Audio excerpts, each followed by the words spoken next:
Good afternoon, ladies and gentlemen. Welcome to Oldham County Fiscal Court.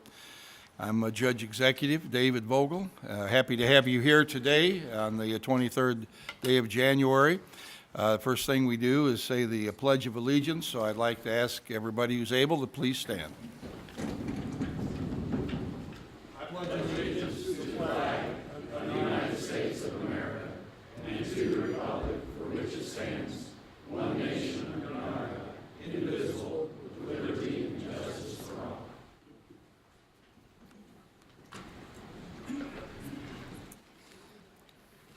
If you have a cell phone with you today, and I assume quite a few people do, would you please turn it to off or vibrate so it doesn't interrupt our meeting? Now I'd like to ask our clerk, Sheila Fair, to please call the roll. Magistrate Likens. Here. Magistrate Tice. Here. Magistrate Leslie. Here. Magistrate Greenwell. Here. Magistrate Helms. Here. Magistrate Eldridge. Here. Magistrate Dye. Here. Magistrate Logsdon. Judge Vogel. Here. Having 8 of the 9 members of the fiscal court present, this meeting is now in session. Is there a motion to accept the agenda? So moved. Second. Second. Any changes? Yes, Judge. I'd like to, on the appointment of Bob McHugh to the Sheriff's Merit Board, I'd like to move that to the top of the agenda if we could so we don't keep him and the sheriff here all meeting. All right, let's move it after public comment. Okay. All right. No other changes requested. All in favor, please say aye. Aye. Opposed? So moved. Now we'll ask Ms. Fair to please read the minutes from our last meeting, which was on January 9th. January 9th, 2018. The Oldham County Fiscal Court convened at a special meeting at 2 p.m. with Judge Executive David Vogel, County Attorney John Carter, and the following magistrates in attendance: Brent Likens, Wayne Tice, Bob Leslie, Steve Greenwell, Chris Hounds, Kevin Eldridge, Bob Dye, and Michael Logsdon. Motion made by Magistrate Dye and seconded by Magistrate Hounds to approve the agenda. Motion carried unanimously. Motion made by Magistrate Leslie and seconded by Magistrate Eldridge to approve the meeting minutes of December 19th. Motion carried unanimously. Public comment. Solid Waste and Recycling Coordinator Becky Zocklin announced the county's annual Christmas tree recycling, available through January 31st. Residents can drop off their cut trees at the Oldham County Recycling Center located at 3943 Jones Drive. Trees will be recycled into mulch to be used on parks, trails, and landscape beds throughout the county.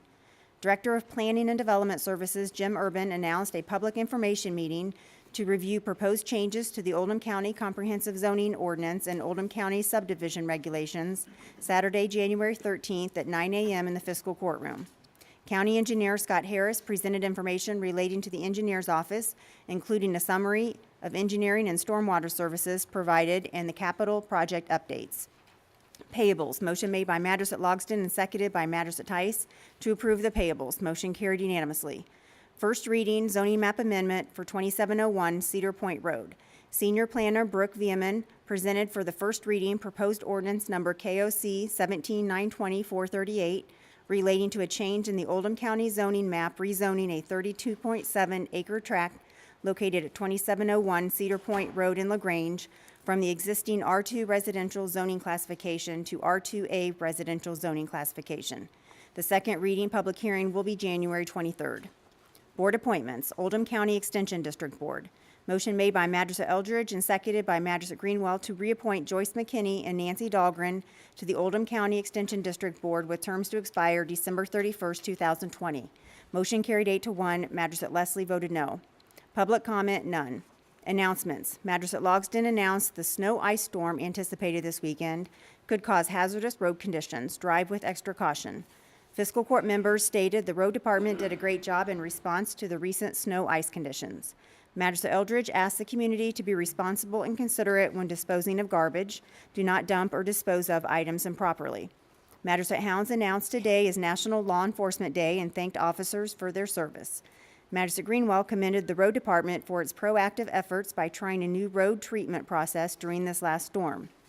Judge Vogel announced the Night at the Jail fundraiser at the new detention center is Friday, January 12th, benefiting various local charities and providing jail staff a training opportunity and to test the new equipment. To sign up for the overnight stay, contact the Judge Executive's office or call the charity of your choice listed on the county's website. Motion made by Madras Dye and seconded by Madras Hounds to adjourn the meeting. Motion carried unanimously, and the meeting was adjourned at 2:39 p.m. You've heard the reading of the minutes of the special meeting from January 9th. Is there a motion to approve? So moved. Discussion? All in favor, please say aye. Aye. Opposed? So moved. I'd like the clerk to please note that Magistrate Logston joined our meeting at 2:05. You heard the clerk say it was a special meeting. This meeting is also what we term a special meeting because it's out of our normal rotation. Normally, we meet on the first and third Tuesdays of each month. This month, because January 2nd came on a Tuesday right after, obviously, New Year's Day, we postponed our first meeting of the month until the 9th, and that's so we decided to postpone the second meeting to the 22nd because we like to meet in 2-week intervals because our bills are paid every 2 weeks, and so it worked out sequentially that way this time. So our agendas have been light. The last meeting of last month and really the first couple of meetings this month. Normally we have more things on the agenda than have occurred thus far this year, but we do have important business today, and we're happy to have all the guests who have come to be with us today. First thing we have now is a public comment. That's a time during the meeting when anyone who would like to address the fiscal court is able to do so. We'll ask anyone who's come to talk about at the public hearing later regarding the zoning change to save their comments until when the zoning change is heard, then you'll have adequate time to speak at that point. But is there anyone else who's come who would like to address the fiscal court about something else? I do believe Megan Sherwood is here from U of L, and I'm going to invite her to come forward to our microphone. And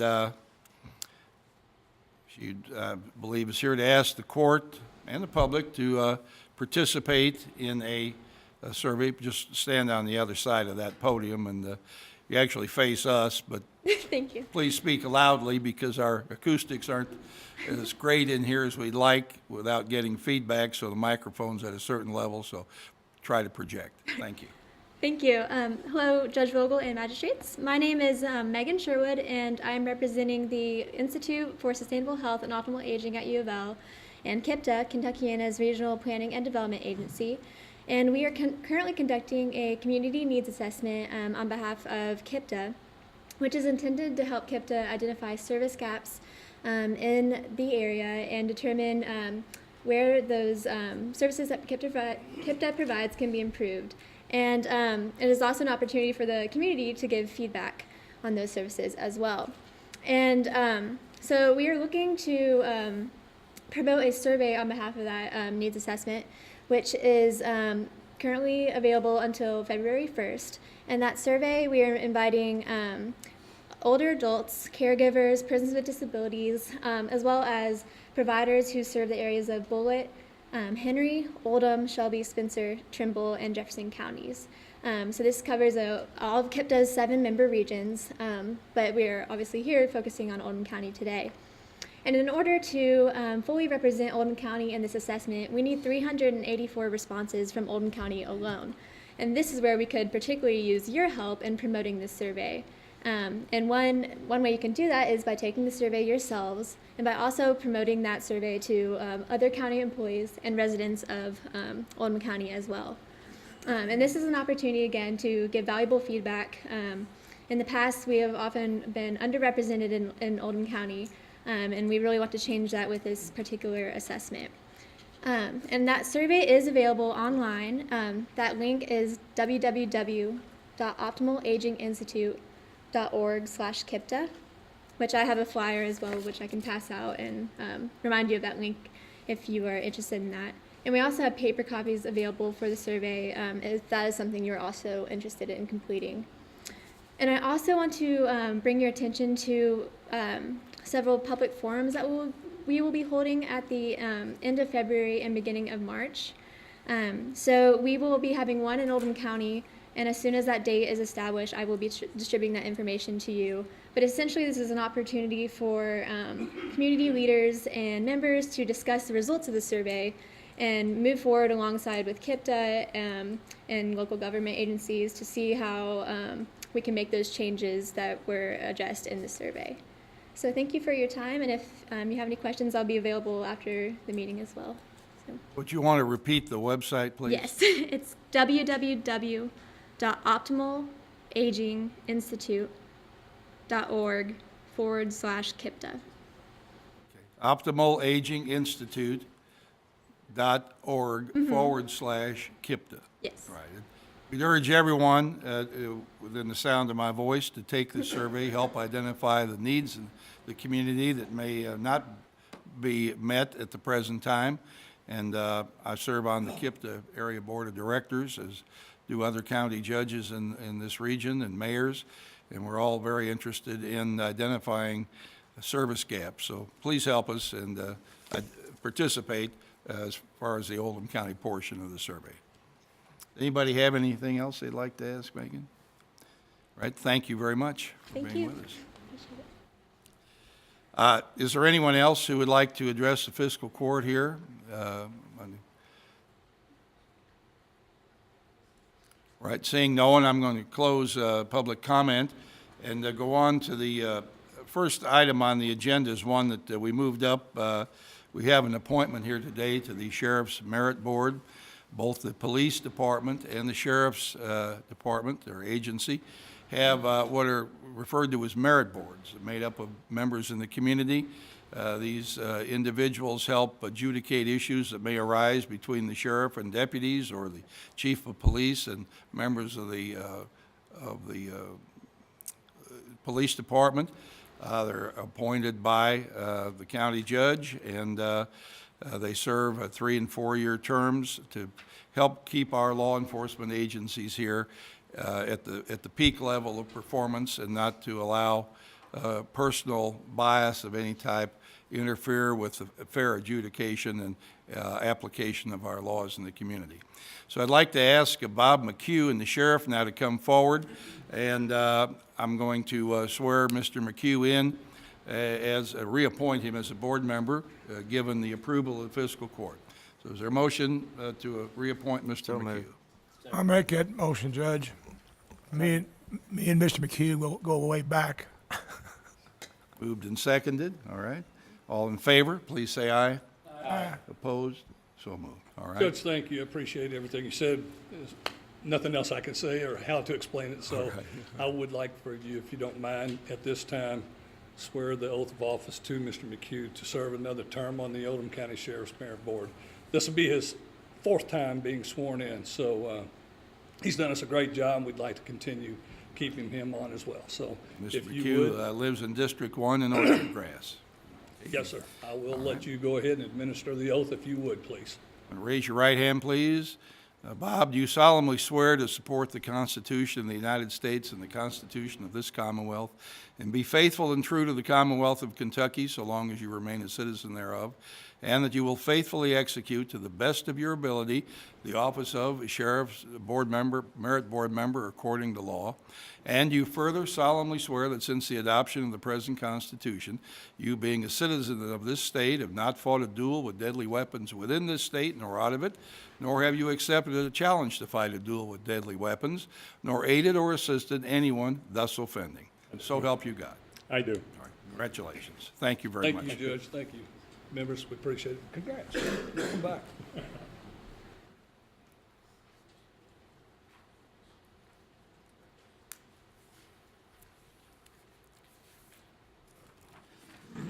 All right, now we'll move on to the next scheduled item on the agenda, and that is a recommendation and discussion, a recommendation for approval and discussion of our county clerk's budget. And we have Julie Barr here today. Julie, welcome. Thank you, Judge, Magistrates. Good afternoon. It's the time of year again when I present my fiscal year budget. You all work on, a calendar year. You all work on a fiscal year. I have to bring forth my budget every year and have it approved by the fiscal court.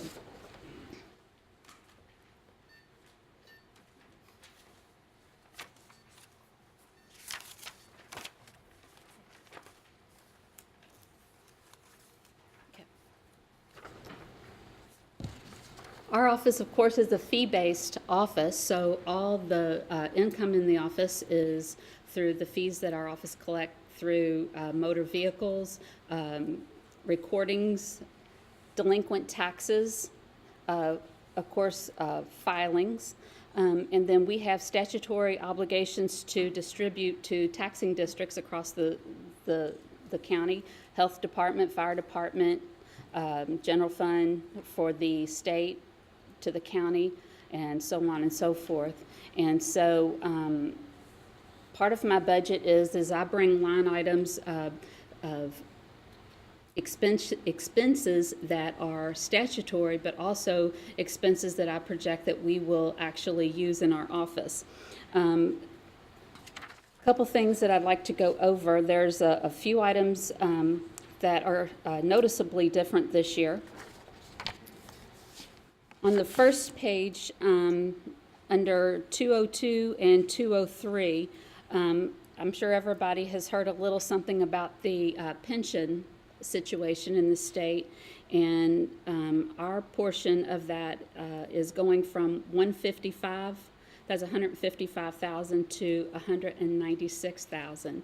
So since that's going to start in July, our half-year portion will increase by about $41,000. So that is obviously a hit. And of course, health insurance has increased, which will take us, and we chose for the county to absorb that portion, which was $22,700 for my office. The other thing that is noticeably different in, let me see if I've got it on here. It's on,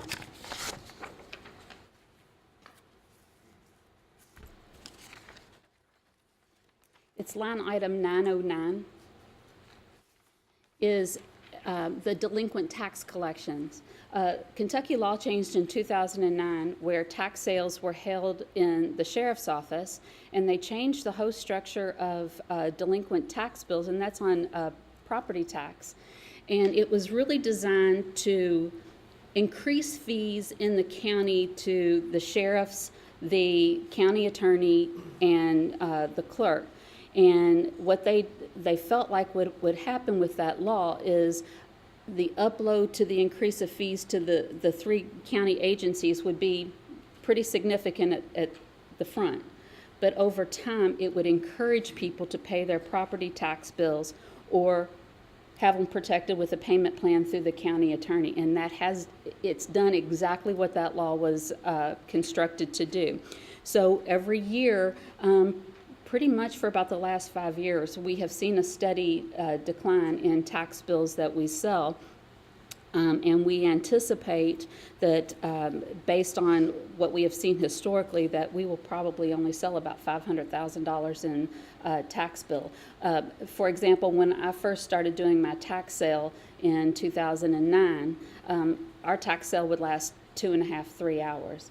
Now we're pretty much in and out in about 30 minutes. So it's just not that big of a business. That is a direct result in a loss of fees for my office of about $25,000. And it's a bad thing because I don't have the fee. It's a good thing because people are paying their tax bills and they're not being sold to third-party purchasers. One way that I sought to offset that is late in 2016, I asked and kind of begged for a quick turnaround to have our office made into a passport facility with the Department of State. That was granted. We started on November 4th of 2016, and it, obviously just wasn't much time in 2016 to bring in many fees. But calendar year 2017, just our portion, which is $25 per application, and renewals we don't make any fees on unless people want to have their photos taken, and we charge $10 a photo.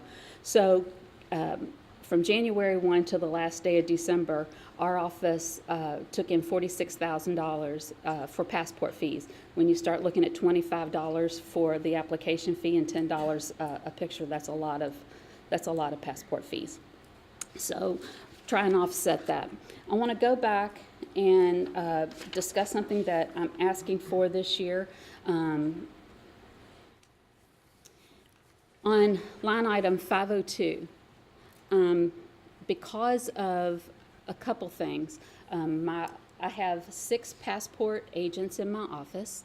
I have to have them trained every year, and it's different than our training that is usually located here in the Commonwealth, Frankfurt, Lexington, whatever.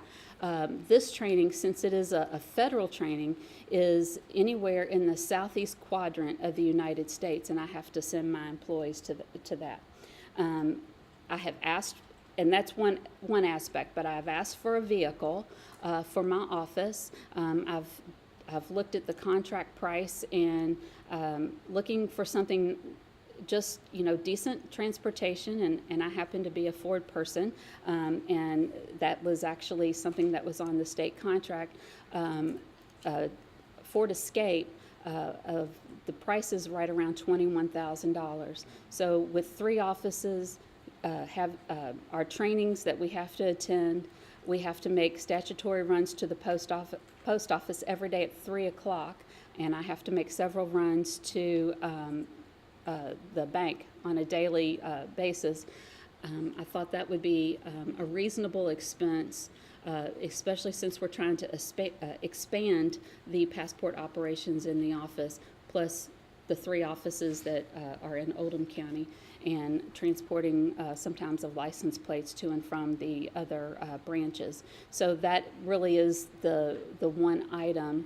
I have $25,000 in there. We looked at the state contract price. It's been about 4 months ago, and it was $21,000. So I just wanted to have a cushion. Obviously, historically, you know that if I don't need to spend it, I don't. That brings me to the last item I wanted to.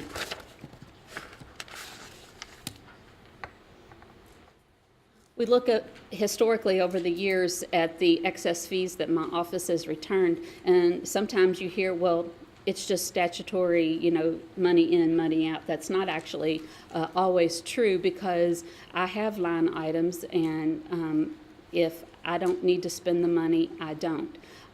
So in 2017, I budgeted that we would probably return right at $320,000 to the court. It looks like it's going to be closer to $380,000 that we're going to be returning to fiscal court for you all to spend as you see fit. So that's pretty much everything that I have for my portion. I'll be glad to answer any questions that you all may have, or I'll attempt to answer. How's that? Does anybody have any questions that they'd like to ask? Magistrate Dye. Thank you, Julie. It's a very comprehensive report. You already know I'm going to ask about the car. We talked Yes, about sir. the car at the committee meeting. Yes, sir. I did some checking about how many miles it is, and it's about, to go to your 3 offices, about a 35-mile round trip if you did it every day.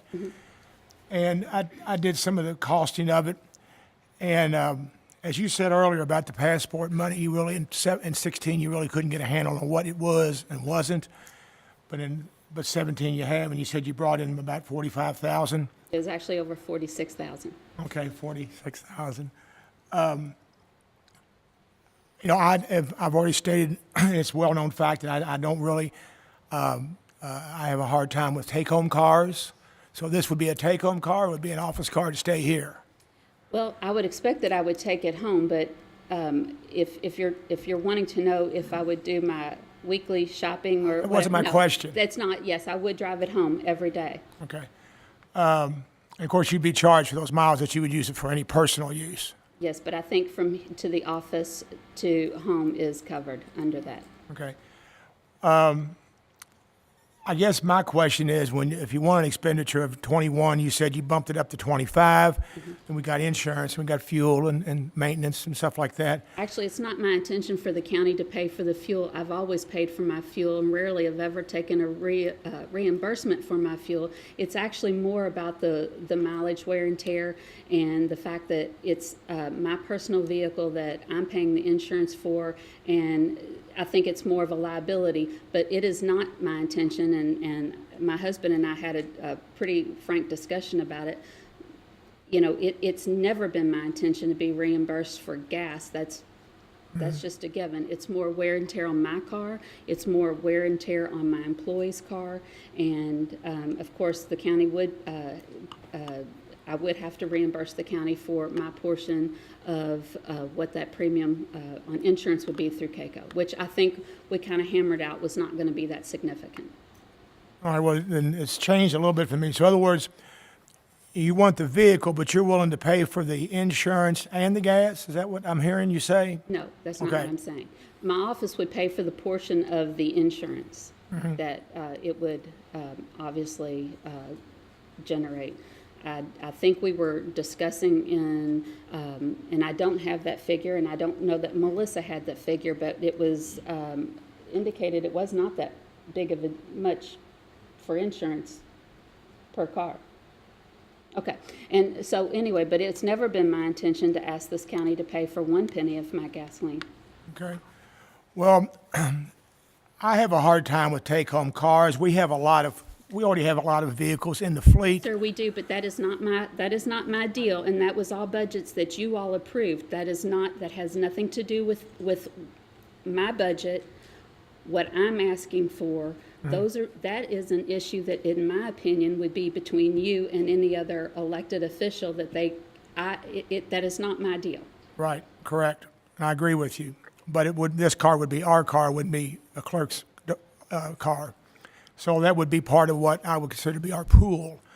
We have enough cars in the pool now. I think and you stated earlier, with this pension thing coming on, with the increase in pensions, and we don't know where the county is going to lay on how much we're going to have to come out on we're going to be affected much like you. And I know it doesn't seem like a lot of money, but I just don't, as far as sending your people out of town for federal training, we could rent a car. I just don't see at this juncture the expenditure of $25,000 for a car when I don't have in my mind some solid facts and figures of exactly, what we're going to get for our dollar. I mean, where is our savings? If there's a savings here, I'm all for it. But I don't see it in this information, so I'm not going to support the budget only for that reason. And let me assure you, this is no direction upon you at all. You do a great job. But I'm a little more nuts and bolts, a little more fact and figures, and I don't see where this is necessary. But I didn't support it in committee, and I won't support it again today. But I do support everything else you're doing with your passport and with your what do you call it when you go across the bridge? I don't go across the bridge, the tows. Okay? So I mean, that's my opinion. That's all I've got. Thank you. Anyone else who would like to discuss the budget? Magistrate Hounds. What do you see the passport fees going up? I mean, I know your portion not going, but I mean, do you think you're going to do more passports, same amount of passports? I actually do, and something that was encouraging to me is Senator McConnell's office contacted me last week and asked me how passports were going, because actually I asked for help when I was trying to become an agency, and they were just checking to see, where we were, and they are actually going to start sending people to our office as well. So I can only tell you that I feel like it's only going to get more profitable. And the other thing is, and I can't really speak to it because it is not part of my duty at this moment, is the Real ID has been extended, but I think people are nervous about that since there's only, 9 states that aren't Real ID compliant. So I hear people when they come in that, they're concerned they're going to go on and get their passport. So I can only see that, in my opinion, that it's going to probably grow. Magistrate Likens. Hi, Julie. This might not be the place to bring this up, but we've talked about this before. When someone buys a new car in Jefferson County, that they keep the money in Jefferson County as far as the usage tax? And what would a person have to do to make sure that Oldham County gets that fee instead of Jefferson County? So when you buy a vehicle, of course, if you buy from an Oldham County dealer, all your dealers in Oldham County send us their batch of work, and we process that, and there's a couple fees on the registration. It's usage tax, clerk fee, state fee, and titling fee. Of course, we always keep the clerk fees, but we get to retain 3% of that usage tax fee. And so when you go to Jefferson County and purchase a vehicle, if you tell your dealership, and you have to be very adamant about it, please send my paperwork to Oldham County. They can send that to us. We can process that, and again, we'll retain part of that fee, and that is a huge help. So it doesn't cost any more for the person to send it to Oldham County? It does not. Than it would for Jefferson County, but we get, I think you were saying it was, what figure did you come up with? Was it per year? Gosh, I don't guess. remember. I don't remember. But it was a lot. It was Yeah, significant. substantial. And what happens is we see routinely that people forget to tell their dealerships, then they get issued a Jefferson County plate and they come in, and we always say, do you know that you could have sent that here and we could have retained some of that money here in Oldham County? And so a lot of people just don't know, and we try and inform people, but you can only do so much short of knocking on doors, so. Judge, I'd like for you to maybe put that in your What's Happening brochure that you sent out this year. It's a good idea. It helps support the county, and the people also about the don't passports. realize what the ramifications are of a simple transaction at a out-of-county dealership. That's right. Magistrate Greenwell. Thank you, Judge. I can speak a little bit to that, Julie. I bought a used truck. Excuse me. I bought a used truck in November in Ohio, and when it came time to do the paperwork, I said, I want this titled in Oldham County, Kentucky, and I want to pay the sales tax in Oldham County, Kentucky. And so they had to title it to me in Ohio, but then I in turn brought it to you and ended up paying the tax in Oldham County. So And in some states, that's how it works. In some states, they collect the tax and they keep it. And that's just how their laws are constructed, and we can't, of course, circumvent their law. But as far as out of county, but state of Kentucky dealerships, there is not a dealership, whether it's a big dealership or a small, that can't send their paperwork to us. We can, the inspections are even done here, and that also helps the sheriff's office. also, I would like to speak to you about the car. I, at first, was not in favor of you having a car, but the more I think about it, when it's used for going to and from training and things like that, nobody ever wants to have an accident, but if there is one, it's a whole lot cleaner if you don't have to involve their insurance company for their vehicle and then reimburse and all that kind of stuff. So I just think it makes things a lot cleaner and neater if we do it like that. Thank you. And that actually was what started my thinking.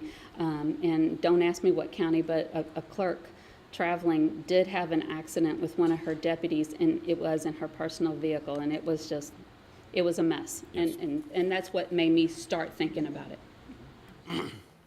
Magistrate Eldridge. Thank you, Judge. Just as a point of order, do we need two motions here, one for the budget Yes. and one for the standing order? Okay. I have a question. Magistrate On the, Larson. on your vehicle, Julie. Yes. And I'm with Magistrate Greenwell. I agree with that also. You shouldn't have to use your personal car to go out of town. Is there any way that we could maybe put something in here that you would keep the car for 4 or 5 years, so it's only a $5,000 line item for, so you wouldn't get a new car in 3 years? It'd just be, keep it for 4 years, something like that. Can we do that, Judge, or can you not do that? Well, When it you doesn't- bring that up, It doesn't have to come back up again. We have to approve in the future any future vehicles. Will you be willing As to- policy, we try to maintain at least 125,000 miles on a vehicle. you're okay with before we- that? Oh, yeah. Okay. I mean, that just helps me to justify $5,000 a year on, you're not using your personal car to go out of town to take people to classes, so, Yeah. No. thank you. Magistrate Tice. To address your Magistrate Logston, when we were at the Finance Committee meeting, we discussed that the car would be decaled as being an Oldham County vehicle, clerk's office, et cetera, and that we talked that she would be okay with, I think Kevin is going to be overseeing our vehicle fleet now, Kevin Nuss, and that, in case you Say, didn't know who he was. you got a new job. And that hopefully that, and not hopefully, but it was agreeable with Julie that he manages when the vehicle's old enough it needs to be rotated out, we do that. She's going to work with us on all of that's concerns. And I'm sure y'all have met my husband. He's kind of a car fanatic, so I'm sure it'll be kept in very good condition. Right, one thing that was said here, you are charged mileage from home to work. Okay. We've spoken a lot of numbers here, and I'd just like to try to maybe give a moment's overview on this. Julie and her office generally take in between 18 and 19 million dollars a year from residents of the county. Most of that money comes from personal property taxes and ad valorem or sales tax, usage tax. There's a whole raft of fees that her office processes based on the state rules. Most of the money goes to the state government to help operate the state. Out of the 18 to 19 million, almost about 11.5 million goes to the state. Some of it goes to the school district and the other taxing authorities that she collects for, some to the county attorney's office. From the money she takes in, then she also subtracts the cost of operating her office, which is about 1.6 to 1.7 million a year. So if the fee revenue that comes in minus the payments that are made to the state and other agencies minus the cost of her office, that leaves a certain balance that's left, and that money is given to the fiscal court. Last year, Julie said it was 380,000, something like that. Well, actually, in 2016's excess fee was 428,460. We budgeted that we expected to return almost $320,000, but we're actually going to return upwards of $380,000 this year. That's money that comes back to help operate the county government, keeps us from having to have tax increases and other things of that nature. So she'll have excess for this year, coming year as well, and I think the vehicle is paid for out of excess funds. You can say excess funds, but it's all our money as a community that we pay based on the statutes that she's required to collect these fees for. So they do a good job down there and are operate efficiently, and we try to ask questions, don't give away the community's money, but I'm in agreement that we don't require our county engineer, our road superintendent, or other public employees to have to pay fuel themselves to meetings and conferences and other things they have to go to. She does have 3 offices in the county, and I think it's reasonable that the county carry the cost of the fuel and operating between those and supervising those 3 offices. So, is there anyone else that'd like to say anything? Magistrate Eldridge? I'd make a motion that we approve the budget as presented. All in favor, please say aye. Aye. Opposed? So motion carries 8-1. Magistrate Eldridge. Make a motion that we approve the annual order setting maximum amount for deputies and assistants at $1,149,300. Second. All right. Moved and seconded that the amount of money that can be paid as salaries in her office to, how many employees are in your office? 23, but it's not just salaries. 33? It's Okay. everything. Everything. All right, operating expense. At $1,149,300. Is there any further discussion on that? Hearing none, all in favor, please say aye. Aye. Opposed? Motion carries 8-1. Thank you. Thank you all. The next item on our agenda here today is to pay our county bills. As I mentioned earlier, we pay every 2 weeks. And when fiscal, we have our bills in front of us here. We've all had a chance to look at them. Jim, make a motion, we pay the bills. Second. All right, moved and seconded. Is there any discussion on any of the things in the payables? Hearing none, all in favor, please say aye. Aye. Opposed? Motion carries. Next item is our budget transfers, and County Treasurer Melissa Horn will discuss that.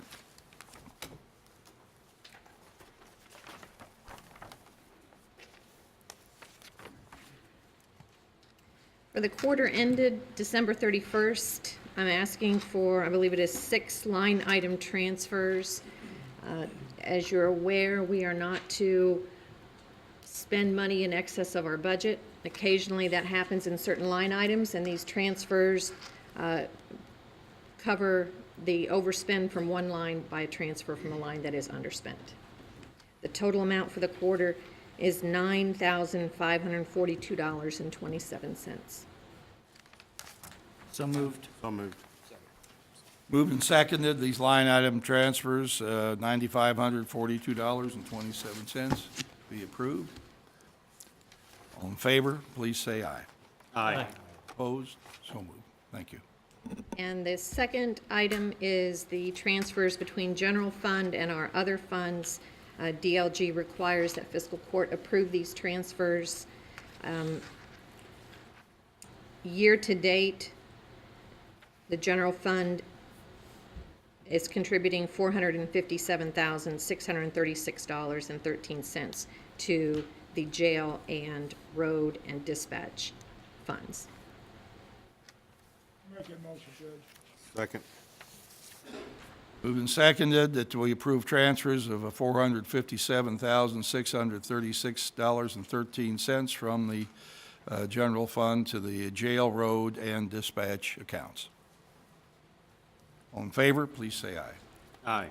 Opposed? So moved. Thank you. There's a lot of moving parts around, and at the beginning of the year, we have a budget, but the budget's a target. And you can't always tell exactly what's going to happen. Money comes in, money goes out, different things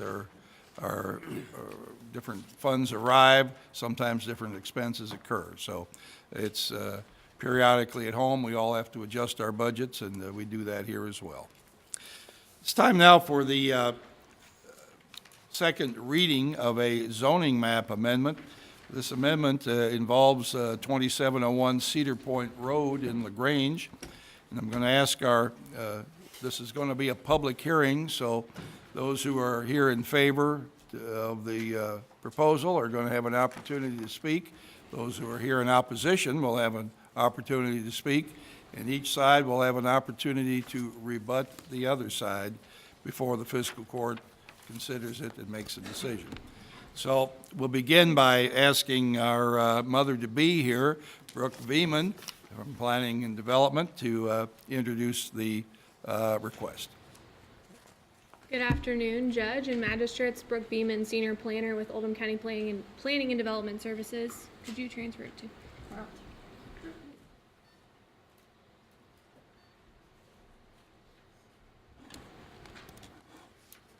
All right, as the judge stated, the applicant today is requesting approval of a zoning map amendment from R2 to R2A for a single-family subdivision to be known as the Commons at Cedar Point. This will consist of 102 lots on 32.7 acres. The property is located at 2701 Cedar Point Road in Buckner. This is an aerial view of the site. You can see the property in question is circled in blue, located off of Cedar Point Road, and New Cut Road is located at the corner. On November 28, 2017, the Oldham County Planning Commission recommended approval of the zoning map amendment on a vote of 11-1. Also on that day, the Oldham County Planning Commission approved a preliminary subdivision plan for 102 lots on approximately 32.7 acres to be known as the Commons of Cedar Point on a vote of 10-2. The commission also approved a variance from Section 7040 Residential Property Development Regulations, allowing 5-foot side yard setbacks on a vote of 11-1. I do want to go over just the case history. Everything that's not bolded is related to the Planning Commission and all of the notification that we did to comply with KRS 100 and Chapter 424. Everything bolded below that is all the notices that we sent out to comply with Chapter 100 and 424 for fiscal court's meeting. So we had the first reading on January 9th. The zoning change sign was posted on the 9th as well, which is 2 weeks before the public hearing as required. We also sent out adjoining property owner notices on January 9th, and a public notice appeared in the Oldham Era on January 11th. So today is the second reading, and it is the public hearing where you'll make the final decision on the zoning change. This is the current zoning of the area. As you can see, the existing tract is currently zoned R2. The single-family subdivision to the north, both of those, Heather Green and Heather Ridge, are zoned R2. There's Stonefield Trace as well as zoned R2 to the east. There's some R2 zoning to the west, as well as R2A to the west. So south of New Cut, all of this is R2A, and then this is R2A. I know it's hard to see the difference between the two yellows on this map. This is the future land use map that was adopted with the Oldham County comprehensive plan that was adopted in 2014 by all the legislative bodies. This tract of land was predicted to become a future single-family subdivision. It is currently used for agricultural purposes, and there is a existing single-family house on the lot. But the comprehensive plan did predict that it would become a single-family subdivision. So we'll get to the preliminary plan. The applicant is proposing a zoning change from R2 to R2A for a single-family subdivision comprised of 102 lots on 32.7 acres of the property. The remaining 5 acres will be retained by the seller. If you look on the preliminary plan on the screen, the portion of the plan that's grayed out is the residual tract, which will be the 5 acres that the property owner will keep. And there is an existing single-family home, and I know they have some horses and things on that tract. You can see circled in red, there are 2 entrances and exits. There's one on Cedar Point Road here at the front, and one that will connect to Heather Ridge subdivision. Because this subdivision is only proposing 102 lots, they're only required technically by our zoning ordinance to have 1 entrance. Anything under 199 lots, under 200 lots is only required to have 1 entrance and exit. So we'll get into the differences between R2 and R2A. The existing zoning is R2, which allows a maximum density of 3.63 dwelling units per acre with a minimum lot size of 12,000 square feet and a minimum lot width of 80 feet. R2A, which is the zoning that they're requesting, allows a maximum density of 5.81 units per acre with a minimum lot size of 7,500 square feet and a minimum lot width of 50 feet. The proposed density in this particular subdivision is 3.64 acres, so that's really only a net increase of 4 more lots than permitted in R2 subdivision. They're not requesting the maximum density of 5.81 that R2A allows. The proposed lot sizes vary from 7,500 square feet to 11,890 square feet, and they do meet the minimum lot size and lot width requirements. Also wanted to point out that the minimum open space as required by R2A is 25,500 square feet, which is under an acre, but the preliminary plan that the applicant has proposed includes 6.1 acres of open space. This is just a comparison of the permitted uses and conditional uses in R2 and R2A. There are no additional permitted uses or conditional uses. There's no difference. So I did want to point that out. And then if you read the intent, basically the difference between R2 and R2A listed in section 7010 is R2 is a low density detached single family zoning classification, and R2A is a medium density detached single family subdivision. These are the property development regulations, and I've already gone over this, but the minimum lot size with sewers in R2 is 12,000 square feet. R2A is 7,500 square feet. The minimum lot width goes from 80 to 50, so it just allows for smaller lots. I did want to show you the binding elements that were adopted by the Planning Commission. These were tied to the preliminary subdivision plan, not the zoning change. I'll go over them quickly. Number 1, the approval applies only to the plan presented at the November 28th, 2017 Oldham County Planning Commission public hearing. There shall be no subdivision of any lot into greater number of lots without review by the Oldham County Planning Commission. The developer shall stripe the center line of Cedar Point Road in accordance with Kentucky Transportation Cabinet standards from New Cut Road to the entrance of Heather Green. The homeowners association will be responsible for stormwater facilities maintenance, specifically rear and side yards, including drainage and erosion issues. And the last one is the project is to be phased at 40 building permits per year, beginning with the record plat. And that was approved by the Oldham County Board of Education. So if you do decide, I'm getting a little out of order here, but if you do decide there needs to be an additional binding element applied, you can apply additional binding elements to the zoning change. You just cannot delete or amend these binding elements that the Planning Commission applied to the preliminary plan, because you're not voting on the preliminary plan today, you're voting on the zoning change. I know some of you are probably gonna have some questions about number 3, which is related to the striping of the center line. This comes from basically from the Oldham County Road Functional Classification and Proposed Future Road Document that was adopted by Fiscal Court in January 2010. That document that's listed here said that Cedar Point Road would be considered a collector road, which this document also lists as a 22-foot wide road. However, at no point between New Cut Road or any portion of the county road is it 22 feet. In this particular section of Cedar Point Road where these subdivisions are located, the width of the road existing is 18 feet. So staff discussed with the applicant along with the Planning Commission whether widening from 18 to 22 feet would be necessary in that short segment of Cedar Point Road.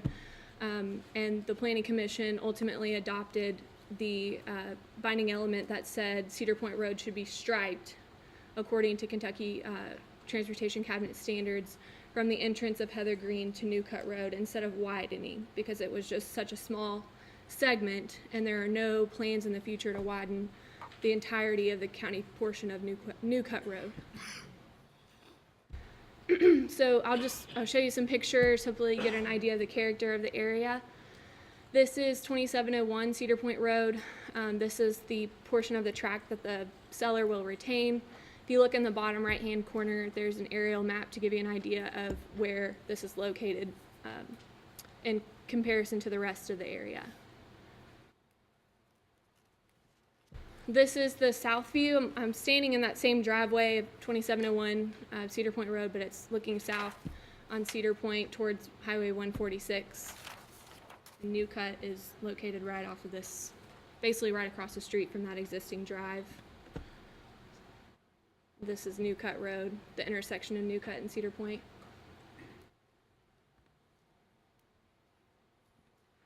This is the north view on Cedar Point Road.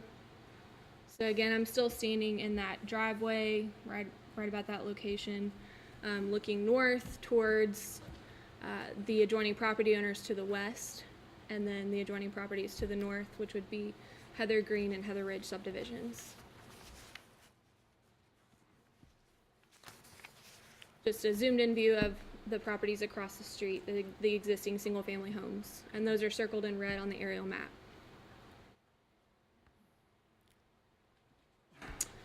This was the zoning change sign that was posted for Planning Commission. I just wanted to give you a look into the property, and these homes back here are with the Heather Ridge development. This is the zoning change sign that was posted on January 11th.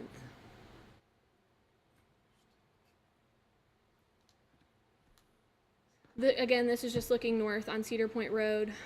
The property in question is to the right here. And you can see the existing homes that are built out in Heather Ridge subdivision.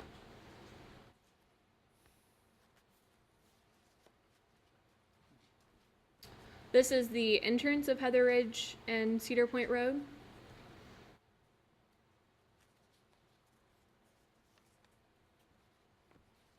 And this is just looking into that so you can see just the existing homes that are located there. Heather Ridge has not been fully built out. There's only been one section that's been recorded, and that's why, I think someone asked this question last time, that's why there's only a portion of that yellow section that's actually shown on our aerial map. This is the south view, so you're looking back towards the applicant's property, which is over here.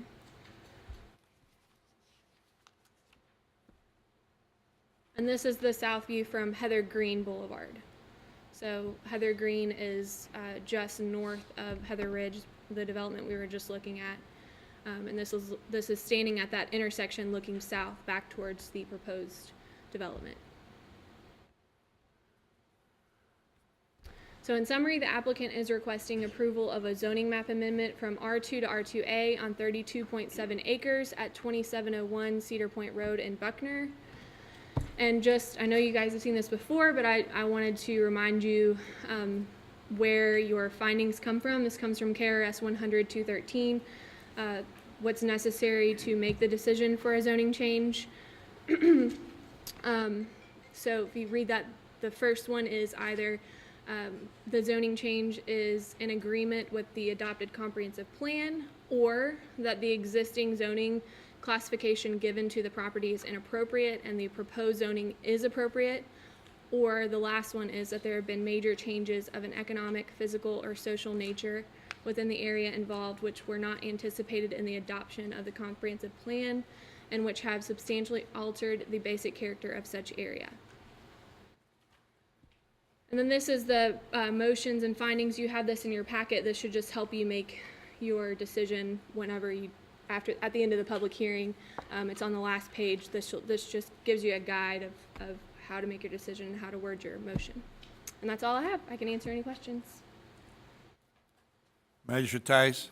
I have a question. If we can go back a couple of slides back to the open space, what's in our regulations? So to the right is the proposed zoning classification, which is R2A. The minimum common open space is 250 square feet per dwelling unit. When you multiply that by 102 dwelling units, I got 25,500 square feet, or 0.59 acres. That's the minimum open space as required by R2A. But the applicant is proposing to have 6.1 acres of open space. So they have roughly 6 times what the minimum is.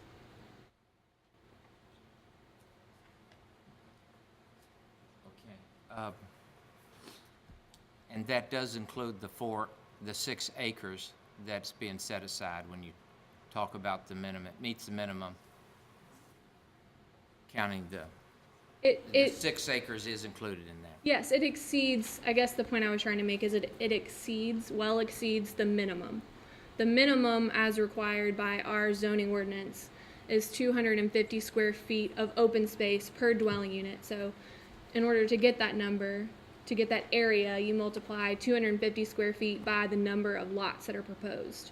And they're proposing 102 lots. So the minimum that they would be required to have is 0.59 acres. They're proposing 6 acres. So their proposal is in excess of what the requirement is.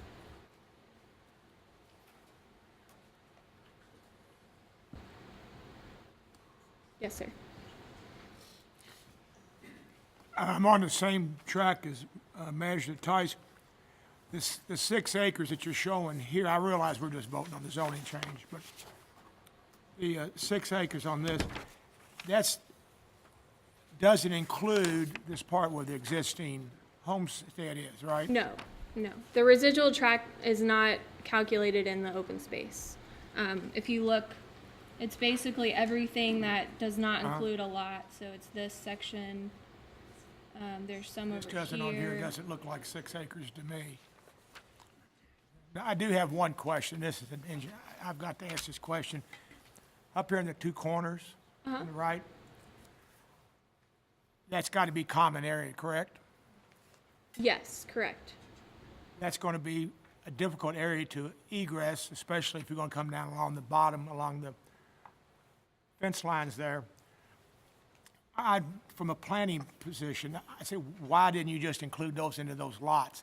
No one's got to answer that question. I'm just saying, it just makes sense to me. If you got 6 times what you said, what's the multiplier? Several times more than what you have to have?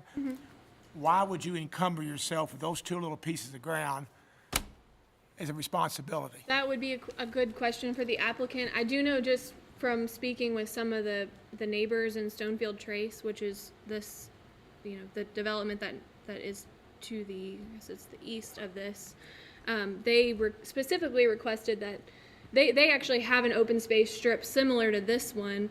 And they didn't want their lots backed up right to these proposed lots. So I know that's part of the reason why they didn't just include that little strip into those lots, was to appease some of the neighbor comments. Again, I don't really, there's got to be a method to someone's madness, but a little too much madness here for me. I think that the real answer to that is they have a condominium type regime, and they will do common maintenance on all the properties. So there is access all around the site, but and you can ask the applicant this, I don't think it's really as much of a mess as you think. It will be all common maintenance, so all the mowing that gets done at one time, whether it's open space or individual lots. But again, you can ask the applicant to clarify that. It just doesn't make any sense. I don't really need to know that. It's just, and why I had her here, I was gonna say, gotta ask the question. Thank you. Yes, sir. Magistrate Greenwell. Thank you, Judge. Brooke, under the R2 classification, they could have how many lots on this piece of property? So 102 minus 4 is 98. So technically 98. they could have 98 lots just with the R2 zoning classification. And by That going doesn't- to R2A, they're going to increase it 4 lots? Yes. Even though they could increase it more than that? Correct. Okay. And we're doing all this for 4 more lots? I think the purpose is for, the lot size and the lot width, Okay. not necessarily to increase the number of lots. I understand from 80 down to Just the 50 and all. development Yeah. style is different in R2A compared to R2. Right. And that does allow them to have 6 acres of open space instead of just under an acre. I understand. And back on that map where you showed that common area up there, yes, how do you egress that area up there on the north, I think it would be? This is the north, so Well, but I'm talking about back over in the corner, here. over there that Bob was talking about. I'm not sure what the distance is there. You may clarify the distance between the lot property lines and the actual open space area. Let's let the applicant Okay. answer that All right. question. Okay, I'm going to close this portion of the public hearing and move on to the presentation by the applicant. In our public hearing here, we allow a certain amount of time for each portion of the hearing. The next part will be the presentation by the applicant or representatives, and they will allow up to 50 minutes if they need it. So who's going to step forward?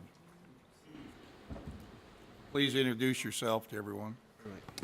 Good afternoon, Tanner Nichols, Frost Brown Todd, 400 West Market Street, Louisville, Kentucky, 40207. Thank you for having us here today. Obviously, I'm here on behalf of the applicant, and just kind of a little quick kind of how we're going to go about this. After I give my part of the presentation, Kevin Young, who is a landscape architect at LD&D, will present and probably be able to ask some of the questions you were just asking about, kind of the more technical questions related to the plan. And then Billy Delker, who's the principal of Key Homes, will speak after Kevin, and we'll be able to answer questions about other developments similar to this that he's done in Oldham County, and maybe answer questions that you all may have about what he sees as the market and why he wants to have this development here. So, Brooke stole a lot of the thunder, and she did a really good job in her presentation, because really what we're here today is we're asking the court to approve a map amendment. And that map amendment process in the standard is found in KRS 100-213, as Brooke put up on the screen for everyone to see. We hope you agree with the Planning Commission and what they found back in November, that our proposal and this map amendment meets the requirements and is in compliance with the comprehensive plan. Back in November, the Planning Commission found by a vote of 11-1 that our plan and the zoning map amendment meets the comprehensive plan. And at least as part of that, they used our justification statement and our testimony. So we looked at what we're looking to do, and then we went back and reviewed the comprehensive plan for things that the county thought in the future would provide for standard and systematic development and smart development. So at least part of that. So they found that, and we proposed that the applicant met with county officials and conducted neighborhood meetings. So they did what they were supposed to do in that instance. They followed the process and the plan, and they worked with the staff, and they talked to the staff about what they wanted to put into this plan. The development, as part of the zoning change, as Brooke talked about, maintains open space and provides for management of sensitive slope areas. She mentioned, there are portions of this property that we're going to leave in open space that probably wouldn't be great for development. It would, you would have erosion and you'd be worried about sensitive issues. She mentioned that it's only required almost 0.6 acres is all that's required in an R2A. We're going to have 6.1 acres of open space, which is 10 times the amount that's required. If you look at the comprehensive plan envisions and allows for some flexibility in zoning. And that's what we're asking for, just a little bit here. This development, if you approve the zoning change and allow this development to go forward, will allow for a range of housing options. When I was growing up, we liked to live, we lived with a big yard, and my brother and myself had to mow. As people get older, or as we have millennials, people don't see that as important, right? They want to have a different housing option. This development would be compatible with adjacent land uses and would support existing businesses. So as Brooke again pointed out in her slide, all the neighborhoods around are R2, and then there are a few just to the west that are already zoned R2A. So obviously it's compatible with the adjacent land uses. Again, we're not asking for a huge change here. Under the existing zoning, we could put up to 98 lots on this property, and we're asking for the ability to go to 102 lots. The new development would allow for new and existing residents, new housing options. So I think a lot of times developers think about, hey, we're going to bring in all these new people. Well, that's not necessarily the case here. I think Billy will address later on. He's already had a lot of questions and interest from people that live in the area that are maybe looking for a new housing option. We think that this project is ideally located in Oldham County, near the industrial corridor, and has immediate access to roads and obviously I-71. As part of your package, I think that Brooke sent you, obviously you don't have to adopt our findings of facts, but we put that in your package for you. And those findings of facts are essentially a reiteration of our justification that was approved by the Planning Commission.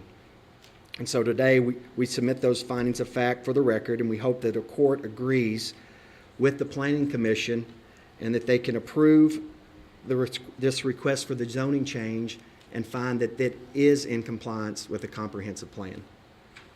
So I'll let Kevin.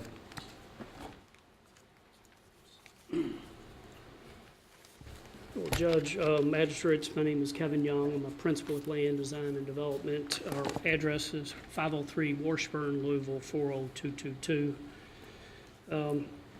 Brooke's gone through a pretty thorough presentation. Tanner's followed back up here. It's a little different for me because I always get up here and do a presentation on the plan. I talked to the Planning Commission in great detail about the plan and the thought that went in behind this. We're talking about is a map amendment. So the plan does come into play because the comprehensive plan looks to us or gives us guidelines to how we can address the zoning change request.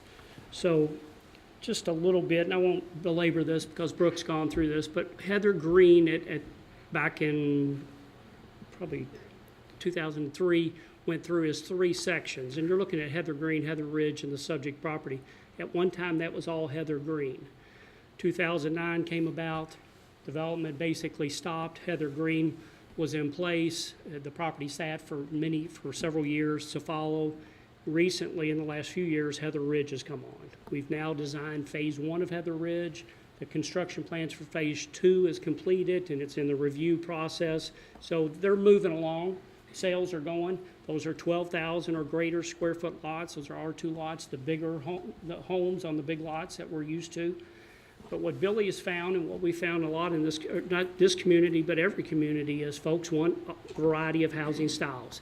The comprehensive plan looks to us and says, for a zoning change request, variety of housing style is one of the things that we look to you as an opportunity to provide. It also says, can you avoid some of the environmentally sensitive areas?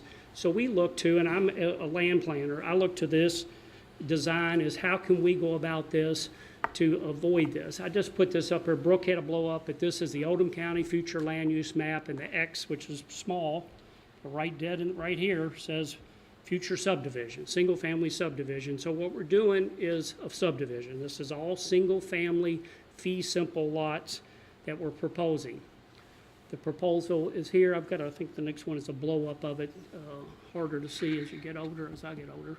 But this shows, and Brooke went through it, it's a great detail. The comprehensive plan says look at the visual corridors. I'll start at the entrance. What we did here is we put a frontage road along Cedar Point Road. What that enabled us to do is we don't have lots backing up to Cedar Point Road. We have open space. So the public, as they transverse up and down Cedar Point Road, they have their vista, is we can help maintain that. So it also cuts both ways for the residents of this future development. Their view now is back out onto open space. That really comes to the crux to what we were trying to do here, and that is everybody backs up to open space and everybody fronts. We weren't able to achieve it on every single lot because it's just physically the contour of the land didn't allow it, but we were able to achieve it on most of the lots. So yeah, we're here today to ask for a zoning change to R2A, but it's really to enable us to come up with a design of the subdivision that goes and addresses these comprehensive guidelines. Traffic calming is one of the next things we talked about. So we have the vista, we have the environmentally sensitive area, traffic calming. The road network that we laid out here is specifically designed to go along with the contour of the property, and it's also specifically designed to slow people down. We do long, straight runaways, people start moving too fast. So we've got specifically trying to slow this down. The next, we've got connectivity. We've got connectivity here. We also looked at our adjacent property here. There's a lot of contour, there's a lot of reasons that becomes environmentally sensitive for these type of lots. So staff asked us to look at that. We looked at that. It didn't make sense to provide additional connectivity in that direction, but we provided connectivity where provided, where it made sense to provide. One of the things that, in just a minute on the environmentally sensitive areas, the existing drainage shed comes right through here right now. With this design of 6.1 acres of open space, basically able to leave that intact as best as possible. So that becomes open space that we can leave in place. We can build a berm in this location here for our stormwater retention that's required. We have made the commitment at the Planning Commission level to detain over 20% more than is required. So we've oversized that detention basin. We do have a small portion of this property that drains out to Cedar Point Road in this location, so there will be a smaller basin here to restrict the flow. But again, both basins are designed to overall have a 20% reduction in the stormwater drainage. Erickson is a civil engineer. If you have any questions about that, I'm a land planner. If you have any questions about the specifics, I will talk just briefly. The comprehensive plan also says put development where your utilities and services are in place. We have a manhole for sanitary sewers in this location. It all goes to an existing facility that's in place. We will have a pump station located here. It pumps to the existing manhole. We're utilizing that existing facility. We have water along Cedar Point Road. We have water that'll be on our adjacent subdivision here, and ultimately that water line ties back in the Stonefield Trace, so you get that grid system that we try to get in place so you have redundancy in that system.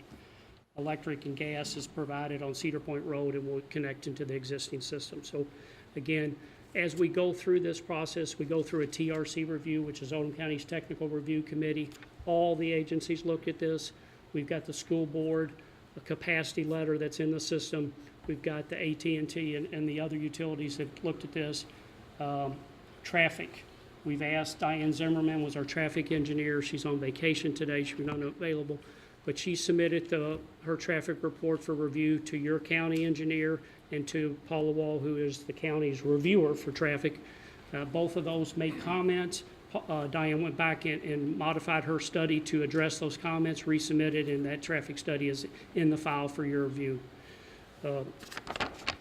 Billy's going to get up and talk next, but overall what we are proposing here today is a request for a zoning change, really to provide an alternative housing style, alternative opportunities for the folks in Oldham County and any future residents. So I'm going to let Billy talk to you about the specifics of the product. Thank you, Kevin. Good afternoon, Judge and Magistrates. Thank you again for allowing us to be here. For the record, Billy Delker, Key Homes, 4751 Fox Run Road, Buckner, Kentucky, 40010. So in an effort not to be redundant, as Brooke and... Can you project just a little bit to make sure everybody can hear you in the room? Okay. In an effort not to be too redundant, because Brooke and Tanner and Kevin have already done a good job explaining the development plan, I want to focus on just a couple aspects of the why from a market standpoint and a product standpoint. And to do that, I'll kind of give you a little bit of a history of a few of the projects that we've been involved in. But specifically on Cedar Point Road, right on the corner of Cedar Point and 146, there was a development that was unfortunately a victim of the recession, and called Cedar Point Village. It was Cedar Point condos. We bought it from the bank, out of bankruptcy, or from a foreclosure, and redeveloped that into a freestanding garden home villa concept, much like we're proposing here. And what we found, prior to doing that, and even more so through building that project out, was we found that the demand for this product is very high, and even in various areas of Oldham County.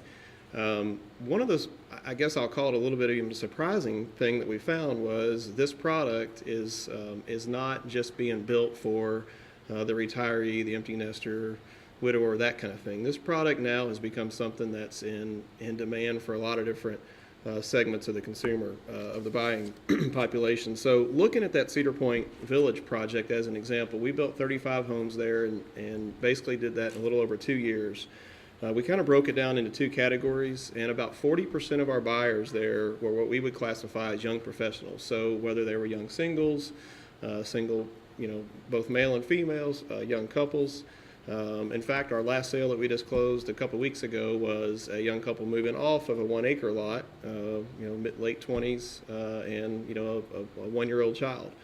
And so what we're finding is even that demographic of the buyers are looking for the smaller lot, smaller footprint home, but with the higher amenities and the maintenance provisions that I'll get to in a minute. The other 60% we did, classify that would fall into kind of that empty nester, retiree type of a category. But even of that category, what we found was a lot of those buyers were still folks who are in the workforce. They're not just retired, but they're still, still working. So those statistics, I guess, just kind of help reinforce why we want to ask for this zoning map amendment for this type of a product. And there's been some discussion about the 98 versus the 102 lots, and while it really wasn't a number of lot function, it was the type of development that we wanted to create, quite frankly, to be different than some of the competition in the area. Our minimum lot width is about 56 feet, so we're not actually all the way to the minimum lot width of the 50 feet. But being able to have that smaller lot and be able to control the housing design, which is more in a kind of a craftsman flair. I'll show a picture. This happens to be a home, to give you an idea of what we're looking to do. This particular home was built in Artisan Park, if you're familiar with that, here in LaGrange, but it would be that style of housing. So, very, architecturally appointed exterior, with a mixed use of materials from brick and stone to the fiber cement hardy siding. that kind of thing. It's not so much about the square footage for most buyers anymore. It's about the functionality and the logistic of the plan and how they use the plan. And again, this type of a smaller footprint is what we're finding to be very popular. There was already a question I want to address about just kind of some of the open area, and Jim already indicated this, but our intention for this development would be that it would operate like a patio home or a condominium would. Each homeowner will pay a monthly maintenance fee, and all of their exterior yard and lawn care maintenance will be maintained, consistently throughout the year. So that would include your all of the lawn mowing, whether it's the lot. So these people would still be fee simple; they would be deeded their lot, but their grass and landscaping would be maintained on a regular basis. So that could be your grass cutting, your mulching, pruning, fertilization, all that kind of thing. And the open areas, here's just a couple other pictures. Let me go back to the open areas again. But the area up to up in this area here, we've even kind of envisioned what are some of the common area amenities going to be. And while we don't have those defined completely yet, we envision some common area amenities, whether it be some gathering places like a gazebo or a pavilion area or a community garden or something like that. We envision using some of those open areas as, amenities for the neighborhood that the community would use. So I believe that's all I had, and we'll take any questions. Or Tanner, do you want to close this? All right. I think we'll take questions. Okay, we'll take questions. All right, we'll close this portion of the public hearing. And now the next portion has to do with testimony and questioning by those who are opposing the application. And we'll allow 50, pardon? Anybody else in favor of the application? Well, is there anybody else in favor of the application here that'd like to speak? Sort of assume there wasn't. So now we'll go on to those who are opposed. I'd like to ask everybody who plans on speaking here in opposition to this application to please stand. All right. When you come forward, I'm going to ask you, you have to state your name and your address very clearly. Right now, I'd like to ask you to raise your right hand, and you swear to tell the truth, the entire truth, and nothing but the truth, so help you God. All right, please. First speaker may come forward.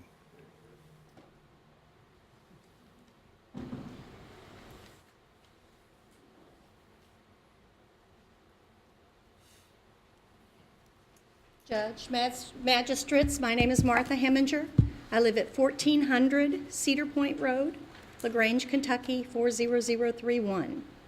I am here on behalf of quite a few of the long-term residents on Cedar Point Road. We are asking that the road be widened to 22 feet, which is what it should be in order to have it striped. Infrastructure is important to us. Just listening to the plans, particularly Kevin Young, you were talking about slowing people down in the subdivision. Well, they go down that road like bats out of hell all the time, and dropping wheels. We have teenagers, we have families, we have loved ones. And I think that the road should be adequate in width if we're going to put a line down the center of the road. I was looking at all of the houses. It looked to me like they were all going to have two-car garages. People were going to be working instead of retired or quieter, so there's going to be quite a bit of traffic through there. And we would just like to ask you to consider doing the proper infrastructure before we go forward with the development. You would like that widened 22 feet from Please. what point to what point? Well, it would need to be the width, the length of the striping. So you're asking for the striping to go from 1817, correct? New Cut Road to the end of the subdivision here, correct? That's correct. Yes. Please. All right. Would my neighbors stand up just to let me know who I'm supporting here?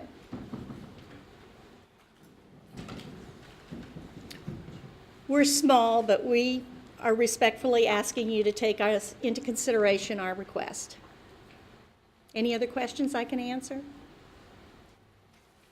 Thank you. Thank you. Appreciate it.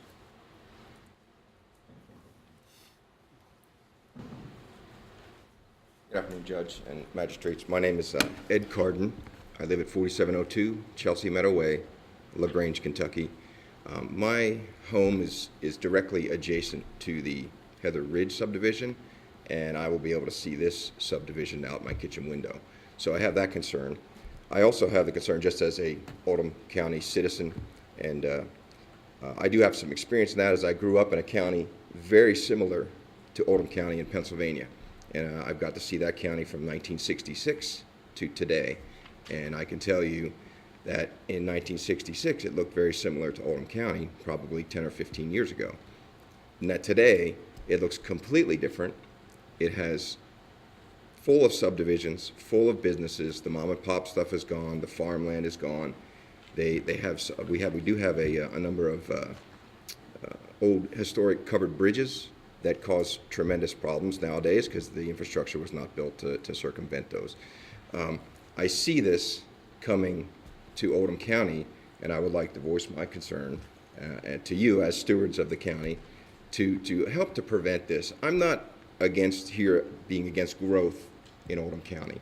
Growth is good, but I think irresponsible growth is going to just cause problems down the road. Mr. Dulker here, he is from Oldham County, but Inverness Homes is not from Oldham County. They're the Heather Ridge subdivision folks. They're going to build their homes, take their money from us, and then leave. And I was at the planning and zoning hearing for this subdivision, and one of the comments that hit me at the end was the gentleman for the state roads, and he said that we know that infrastructure always comes after development. And I would like to say to you folks, as the stewards of the county, that doesn't have to be the case. Infrastructure can be coincident with development, which is what these folks here just said, and I think that needs to be stressed. The road folks spoke at the planning and zoning meeting and said that many of the roads in Oldham County do not meet the standards for that as collector roads, I guess they were called. They don't meet the standards. They're not 22 feet wide. Here, we're just going to put a stripe on an 18-foot road and call it now a collector road, and say it's good to go. I'm here to express that concern. I'm also here on behalf of Stonefield Trace, in the subdivision I live. We have residents in there that are concerned. The north exit there will connect via Chelsea Meadow Way to Stonefield Trace. Stonefield Trace has very narrow roads. We have no shoulders. We have people who park on the shoulders of the roads, already causing impediment to travel. And we're going to get, nobody can say how much, we're going to get more traffic from this subdivision through Stonefield Trace. When Heather Green was proposed, this was 72 acres, and it was proposed to have approximately 78 homes built on half-acre lots. Now we're up to almost 173 homes, I believe, on that same 72 acres. So we've almost more than doubled the amount of homes. Again, not against growth. I'm not against the trend of density, as long as the infrastructure follows that density and can handle it. The school board also was at that zoning meeting and telling how the schools are already virtually at 100%, and they've limited it to 40 lots a year to be built due to that. I guess that was part of their recommendation. But if we don't build the infrastructure first, it never comes. I can tell you from experience where I grew up, the same 2-lane roads that I drove on when I was 16 years old in 1980 are the same 2-lane roads that are there today. And you will wait 50 cars, I'm not kidding, 50 cars to turn onto a 2-lane road during rush hour. And rush hour is not rush hour anymore. It's rush 4 hours. It's 3 hours in the morning, 4 hours in the afternoon, 2 hours at lunch. And it just takes, a trip that would take 10, 15, 20 minutes now takes 40 minutes. When you have to wait 3-4 minutes at every intersection to turn onto a 2-lane road that's got 50 cars coming down it, it adds 10, 15, 20 minutes to a commute. So I would like to see more responsible infrastructure coincident with development here in Oldham County versus we build it and then it will come, because from my experience, it doesn't come. I applaud you, Judge, for going to D.C. and asking for the Interstate 71 to be looked at, to be improved earlier than it's planned, because we all know when that shuts down, you can't get through Crestwood, you can't get through LaGrange, you can't get through Buckner, because everybody diverts and those roads can't handle it. So in that vein, I'd just like to say, as stewards of the county, when do we say no, or not necessarily when do we say no, but when do we say not yet to development? We need the infrastructure. And I understand it's all money-based and it's difficult to get that money, but I think we need to work on getting the infrastructure coincident with the development. That's all I have to say. Thank you. All right, thank you, Mr. Carden. We do allow 50 minutes for the opposition to speak. Is there anyone who's had a change of heart or come in since we began that wanted to speak? All right, do you have to be, you come forward, I'll swear you in up here.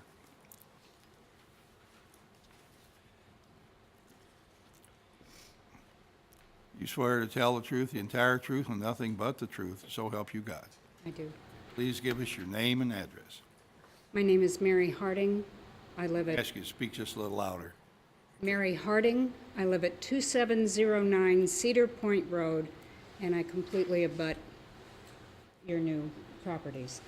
And thank you for meeting the last time. And I totally agree with what my neighbors have said. I am not here to try to stop anything. All I would like to do is have the clarification of the fact that there's, right at your open space, there's a berm. And that's a collecting area that already is there now. We know with new construction, there's going to be a change in how things flow.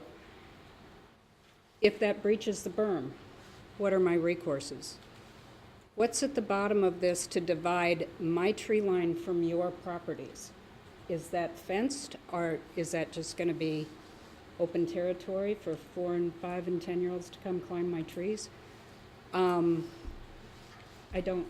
just need some clarification on protecting my property, and I can't agree more with the dangers of the road and the traffic.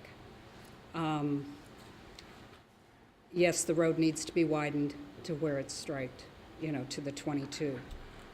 Are we creating a funnel that goes even farther and faster right in front of my driveway? It is dangerous trying to get in and out of my driveway at this juncture. I don't see that getting any better with the addition of a minimum of 100 cars, if not double or 2.5 times that.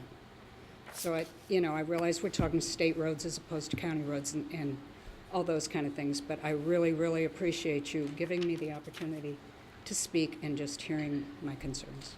Thank you. All right, thank you, Ms. Hardy.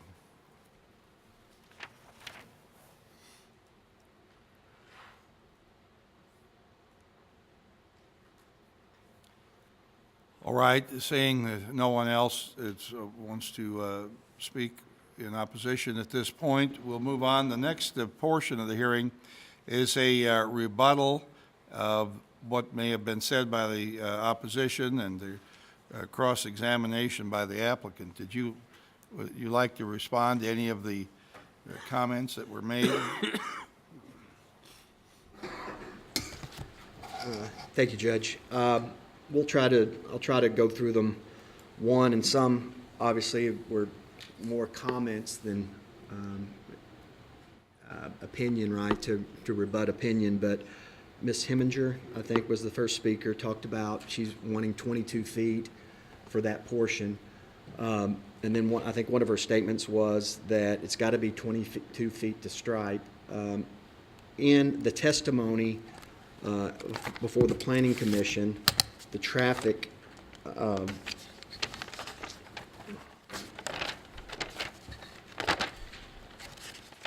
expert. I know I have it here. Paula Wall. She said she found guidance in the standards, the highway standards for the roadways, that to be able to put in the lines, the roads needed to be at least 18 feet wide. So they are that, right? And so the intent of that, to put in those lines on an 18-foot wide road, is obviously when traffic meet one another, that they stay in their lanes. In addition to that, I'm not sure that in the traffic studies, and I'm not the traffic engineer, but many times in the traffic studies that I've read and the studies that I've seen, when you widen a road, sometimes, in many instances, in almost all instances, it increases traffic and it increases speed. So when we think about safety, we want, one of the things, the main things with safety on driving on roads is speed, right? And so sometimes when we widen these roads, there's just a sense that we can go faster. So I just want you to consider that. Mr. Carden, I think that's how you say his name. We previously heard from him during the Planning Commission, and I appreciate the concerns. We don't like change. You know, sometimes we find a place that we like to live, and we don't want it to change. And he mentioned that his view from his window right now, he gets to look out and see trees in a field. I just want to point out to the court that even without the zoning change, this is zoned for residential development. And so, in all likelihood, no matter if you, eventually there's going to be development here. So that, what he looks out his window, eventually there's going to be development there down the road. He mentioned that he grew up in Pennsylvania and then they didn't have smart development. I don't know what, clearly there's places in America that I don't want to live, right? I don't want to live in Atlanta because I don't want to have to wait in traffic for 2 hours to commute to work. But I don't know what their plans were there in Pennsylvania. I don't know if they had, where he was from, I don't know if they had citizens' input. We have a process here, and I think we followed that process. We've gone through the Planning Commission. We've had neighborhood meetings. Some people aren't going to like the result if we do get approved and get a plan here. They've been heard. That's why we're here today with a public meeting. So I don't know what happened in Pennsylvania, but it may not be the same process and standard that we've gone through here. Traffic. We talked about traffic going through Stonefield Trace, and we also talked about, a couple of the testimony talked about traffic on Cedar Point Road. First of all, correct me if I'm wrong, Jim, but I think there's one of the requirements that we want are interconnectivity between the neighborhoods. So that's one of the things that building a subdivision, we typically want those connected. We don't want to be able to go in and not be able to come out the other. And then finally, we did have a traffic study. So we had, and it's part of the record of the Planning Commission, and I think the results were probably in the package provided to you. Our traffic study showed that there was no significant increase in traffic for this development, and that there was no mitigation required. So I think that kind of responded to all of those. And maybe except, and then the last one for Ms. Harding talked about trespassing. Again, even if this was always planned to be a residential subdivision. And so obviously if you have kids in a subdivision, sometimes they venture off out of their own yards into other people's property. So I don't know if that's really a zoning issue or more of a trespass issue. So, all right, Kevin. Thanks. I just thought I'd address a couple issues. Ms. Harding did have the opportunity to speak. The comment concerning the berm and the detention basin and the stormwater, what we've done, in which honestly this development enables us to, because we have such large open spaces, to provide a dry detention basin, not a wet detention basin. The water will come in storm events and then drain out. So we can put the berm here, and then it will discharge into the existing ditch that's there today. This whole site, basically starting up, I'm not exactly sure where the ridge line is, but it drains there today. So we're utilizing that. It will be a berm system. If it were to fail, all that is in an easement. We've got a binding element that says we're responsible for the ditches. I've not had one fail yet, and I've done a lot of these things, and I don't anticipate this one failing. It all gets engineered, reviewed by the county engineer, and installed and inspected. We have to put a bond on all this. I'm sorry, I should speak to you. We have to bond all this, so it's installed properly, and Billy will not get his bond released until the county engineer has been out there and inspected it. So this is something that the county takes serious and we take very serious. The other one item that we talk about so much of this stuff, Billy did meet with Stonefield Trace, and he has agreed to, and we've talked about, a landscape plan will be put in place for this open space that runs parallel. And that it benefits both ways. It benefits for the future residents and also benefits the residents of Stonefield Trace. But the intent is that we can do some plantings and landscaping that would be in common open space that people won't cut down because it's in their backyard, it's on common space. And it's something that we've been doing more and more, and it enables us to get some landscaping that we know is going to be there for a long time. And that really runs around the perimeter of this property, even along Miss Harding's piece here. So I hope I was able to help add some clarity to that. I just want to add a couple of comments, and I didn't say this before, but obviously, I've spent some time talking to Ed and the Stonefield Trace Homeowners Association and addressing some of the other neighbors' comments or questions as we've been going through this planning process. But I guess I just want to, for the record, point out I'm a resident of Stonefield Trace. I've lived there for over 15 years now. I've built a little over 40 of the homes in the neighborhood. And we built a lot of homes in Cedar Point Village, Heather Green, other areas along Cedar Point Road. And so I guess I want to bring that up to say, being a resident of the community, both personally as well as a business owner, I wouldn't be coming before you asking for this if I didn't feel in my heart, and in my gut, that this was a good, well-planned subdivision in the right location. I'm going to church and eating in the restaurants and the coffee shops and seeing Judge at Lowe's on Saturday afternoon, and I'm active in the community, and so I guess I just wanted to say that to make sure that each one of you know that it's in, not, this is, obviously it's what I do for a living, and it's a business, but it also happens to be a passion that I have, and I've had it for, fortunately I was, gifted that at a very young age. I knew what industry I was called in to do, and I don't want to be a part of a development that is just about how many lots or what the bottom line is. I want to do something that I can drive back through 10, 15, 20 years from now and be proud of what we're doing, see the improvements that we made, and see those homeowners. We can build quality homes all day long, but it's the people that make, what the homes are. And that's what I feel like our calling is to do as a home builder and developer. And especially for me in Oldham County. I do work in other counties, but it's more personal to me in Oldham County because I live here, I do business here, I work here, I play here. And so I just wanted to say that I understand and appreciate Ed and the others, there's comments, and we want to work within reason as best we can to accommodate those concerns, much like the landscape plan that Kevin just mentioned along Stonefield, the border of Stonefield Trace. I do want to point out, though, Heather Ridge is the subdivision that's connecting to Stonefield Trace. It's not the Commons at Cedar Point. So that connectivity was approved through another plan several years ago. So the connectivity of Stonefield is occurring whether this property gets developed or not. So thank you. All right, now, are there any members of the, we'll stop this part of the applicant's ability to speak. Are there any people who would like, from the opposition, who would like to come forward and, let's say, rebut anything that was said here previously? Okay, Mr. Carden? My name again?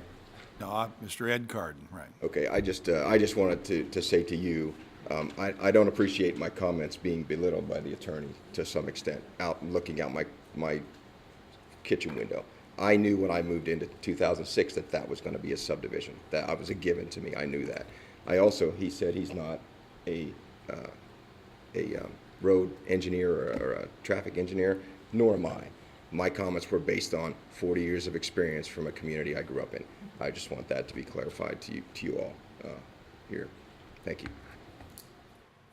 Are there any other opponents who would like to speak at this point? All right, seeing no one, I'll close that part. And I'm going to give the court here an opportunity before final statements to ask any questions. Are there any members of court that would like to ask any questions? Magistrate Leslie. Thank you.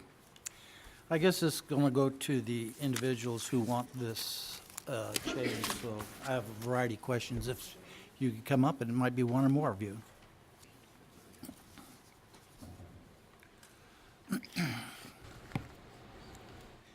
First of all, can you give me some idea what price range you're looking at in these homes?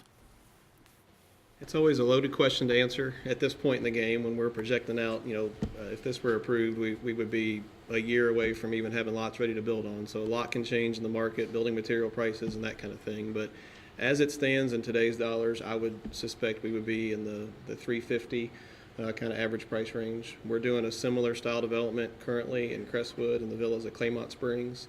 And we have created a 6-plan kind of concept down there, and the prices there range anywhere from the $299 to $389 range. Okay. How many people do you, of the style house, home, whatever you're going to call it, do you expect to be in-house?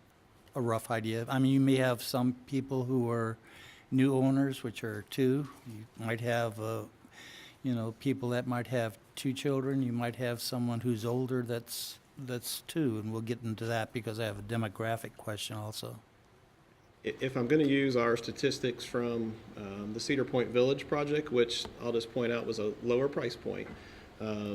However, in there we didn't average 2. The average was less than 2. But I would suspect with this product, given what we're doing here, I would say the average would probably be more in that 2 to 3. 2 to 3. Okay. I didn't look very closely at the school in what they projected, but can you tell me approximately how many children you think in the subdivision will be going to the schools? I know you had a school issue on that. I just didn't look at it. Right. So I'm going to keep referencing the Cedar Point Village project because that was a very recent study. So we built 35 new homes in there, and we added 1 student to the school system. In 35 homes, you added only 1 person? 1 student.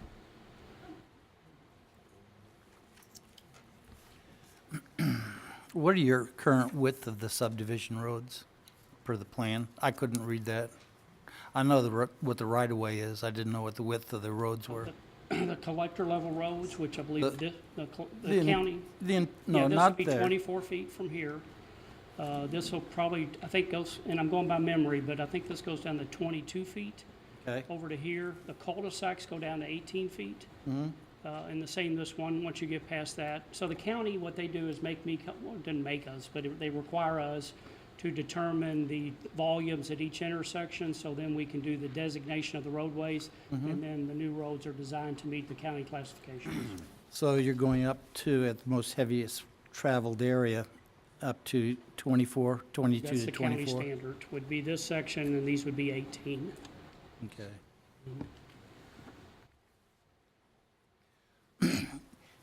Have you any idea what the current water pressure is on the piping? Not including what you're putting in? Yeah. We've had, early on, had a hydraulic analysis for the water system. Hydrology, So, you mean? We've had, I'm sorry, I don't know the pressure off the top of my head. We will be required to loop our system here, so in order to meet the fire flow ratio, but we've hired, we've been working with Oldham County Water to make sure we have adequate pressure. In order to do that, we do have to loop our system. Well, I understand that, but you don't know what the current, do you know what the I do, I've got a piping study is? on it, I just don't have it on top of my head. You want to answer that, you're probably better suited. Eric Sin, Land Design Development, 503 Washburn, Louisville, Kentucky. Oldham County Water did do an analysis, and they're projecting anywhere from 67 to 84 PSI. What's the current pipe size, do you know? That's projecting an 8-inch pipe throughout the subdivision. No, feeding the subdivision. Excuse me? feeding There's a subdivision? 6 along Cedar Point, and I believe at 8 through Stonefield Trace. Okay. Do you have an age demographic that you expect to sell this price point? The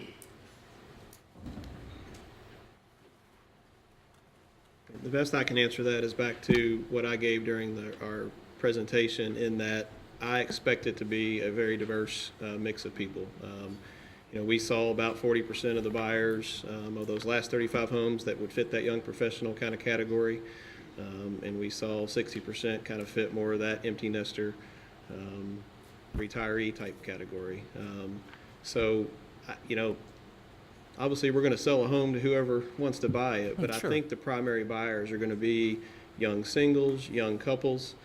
I think the demographic that this isn't as attractive to, although obviously I can't say that they wouldn't be there, is the family with 3 kids that are in middle school and high school, that kind of thing. But I also think, and like someone already pointed out, we saw a lot of our buyers in this most recent subdivision be Oldham County residents that are looking to get off the 1 acre, 5 acre, 10 acre, type of scenarios, to still be in the county where they've lived their whole life, but have an opportunity to not have that maintenance. So it's a broad answer, but I expect it to be a pretty significant, diverse mix of buyers. Thank you. That's all I have. Manager Greenwell. Thank you. Can you tell me what the diameter of the cul-de-sacs would be? The school bus is at 55, I believe, which would be 110. I think that's correct, is it? Radius, so they do it by radius, which Okay. I believe is 55-foot pavement from center line, which gives you 110-foot wide. Okay. Again, that's all part of the street standards. Currently, they're showing them as 39-foot radius for the pavement. For the pavement. I'm sorry, I was talking right away. All right, thank you. Well, I'll ask the question then. You talked about school buses. Will that let a 40-foot school bus turn around there? What they do is they require us to drive the school bus through there, and yes, we have to meet their standards in order to get the school bus around. I don't think the school bus goes down a lot of these cul-de-sacs, what we've learned over the years of doing this, but we still design for them to go down there. Okay. It's hard to see on the picture from here, but are there islands in the middle of these cul-de-sacs? Yeah, I'm doing it like I'm doing my iPhone. I can't. This one, of course, has a large island. Yes. This one will not have an island. And these bubbles here, we put islands, but this one would not have an island. That one would be no island, just pavement.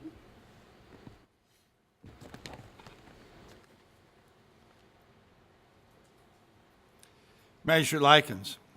Yes, Judge, I just had kind of a basic question. I'm trying to see where they came up with the units per acre, because I've divided this out and I'm not coming up with your 3.64.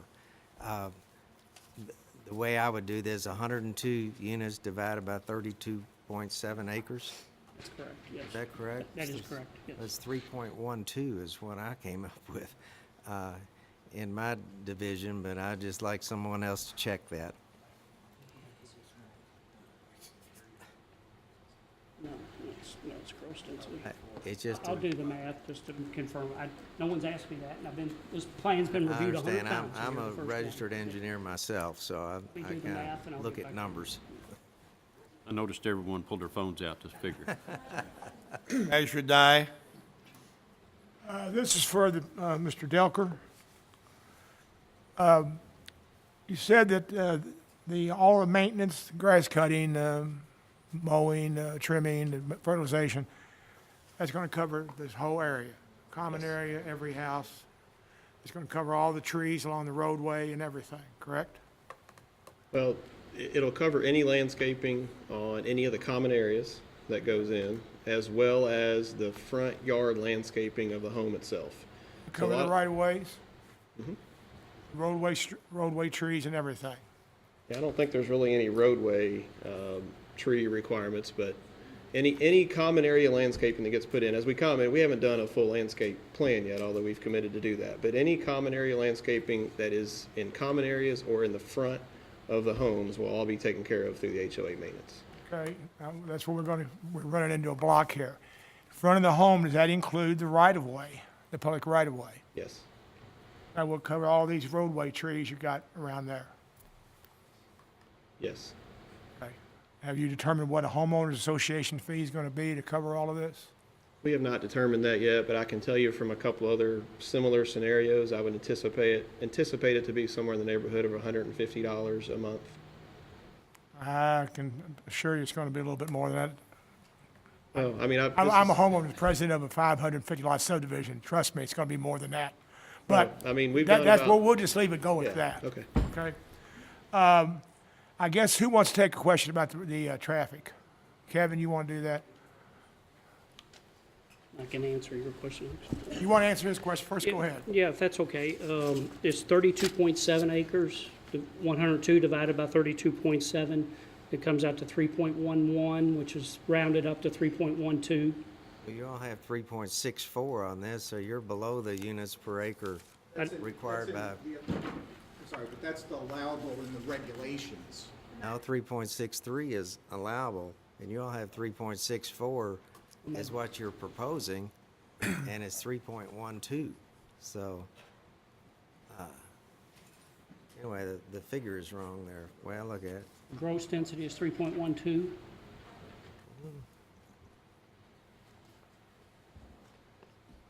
You're allowed 5.81 under R2A. Oh, I'm sorry, I misunderstood your question. I'm sorry. I'm trying to get the units per acre in this development, and I'm coming up with not what you've got on this paper. Maybe I'm wrong. I don't have a calculator.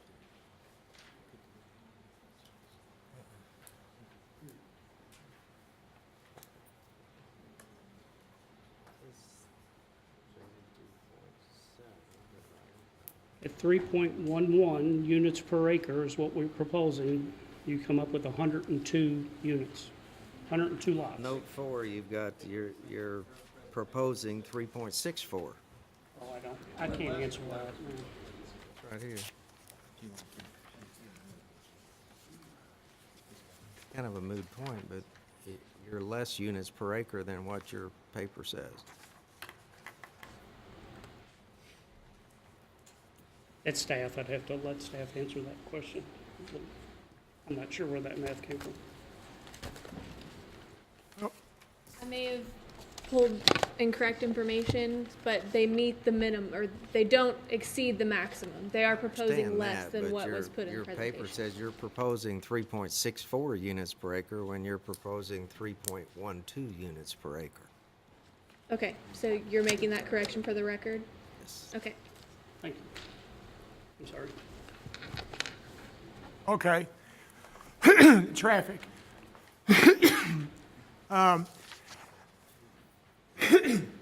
Excuse me. These, this analysis here that you have in our book, what brought this to my attention is always, I read these things and they, it's kind of like reading Greek. Of course, you do this all the time. So I'm going to have to rely on your expertise, where it says the number of turns, the peak, the AM, the PM, and all of that. And for the record, Kevin and I live in the same subdivision, and we know how tough it is to get out of a subdivision when a lot of buildings going along around it, especially when they built Norton Commons across the street from us. With all that being said, and the road was widened, correct, Kevin, before they built Norton Commons. So, with all that being said, according to this traffic analysis here, it says that in a report in 2003, Kentucky 146, and it says that 80% of the traffic from this development will utilize 146. And it says again, in 2003, Kentucky 146 was operating at a level at C or better. A C, that's on a scale of A to F, for all the went to the same school I did. That's 15 years ago. Now, nowhere does it say in here if we can, and maybe I'm missing it, and I'm giving you the opportunity to correct me or at least point it out to me. If we're operating at a C in 2003, 15 years ago or 14 years ago, Is our C, it can't be a B, it's got to be a less than, it says C or better, so where do you think we're at today? Or do you want to venture a guess? I certainly don't want to venture a guess. Okay. Just to let you to understand, we don't just come here new information. Oh, This- I This know. traffic study's been I know. prepared by registered engineer Diane Zimmerman. She is I'm not then- trying to trip you up, don't I worry. know, and then she submitted that to your all's traffic engineer, Paula Wall, who then also submits it to your county engineer. So it gets reviewed and re-reviewed. What they do is they do growth factors. They look at earlier counts, and if the county's growing at 1% or 2%, depending on what the growth factor for the area. So they don't use 2003 numbers. They start at 2003, and then they expound upon that with growth factors. I do not feel comfortable trying to, it isn't an A to F, an F a failure and an A is a pass. Roads are not, it's terrible that they put that years ago when they did this, but an A is basically a road that doesn't get used when you look at the seconds or the volumes. Fs may be a typical intersection operating at a entrance of a normal subdivision. So it's just seconds waiting. Or it could be below service. It could, once you get to E, you start to get problems, but Fs are many times at peak hours, we have intersections operating level Fs. All right, so we kind of agree on that it might be less than C, and I'm not, here, No, Dan, I'm not holding you to that. The gentleman brought up that getting out of the subdivision takes more time now than it did, I'll just say 2003.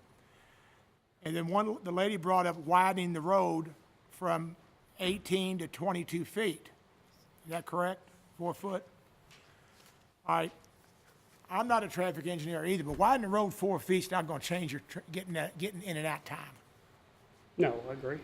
The only thing that's going to change your in and out time is the ability to get in and out of the subdivision at the entrance via one of two ways.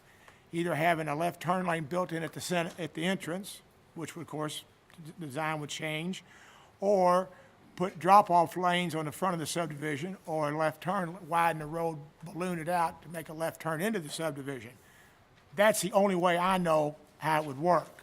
And I'm not saying those are the answers. I'm not an engineer. But we're voting on moving this from one thing to the other.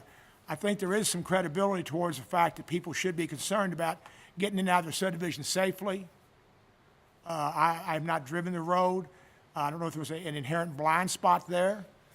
But I think this is something that should be considered at some point in time, because the lady called it infrastructure. Ma'am, I forgot your name, excuse me. Ms. It's the Heminger. Huh? Ms. Heminger. Ms. Heminger, excuse me.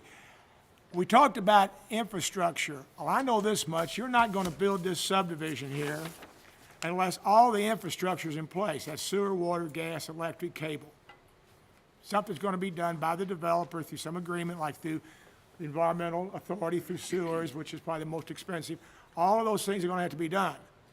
But somehow or another, when we get down to the infrastructure for the roads, and they say the roads are the last thing to get fixed, when you fix all the other infrastructure, it comes on the cost of the lot per home. That's where I have a little heartburn here to fix the road out here, not just for this subdivision, but for any of them.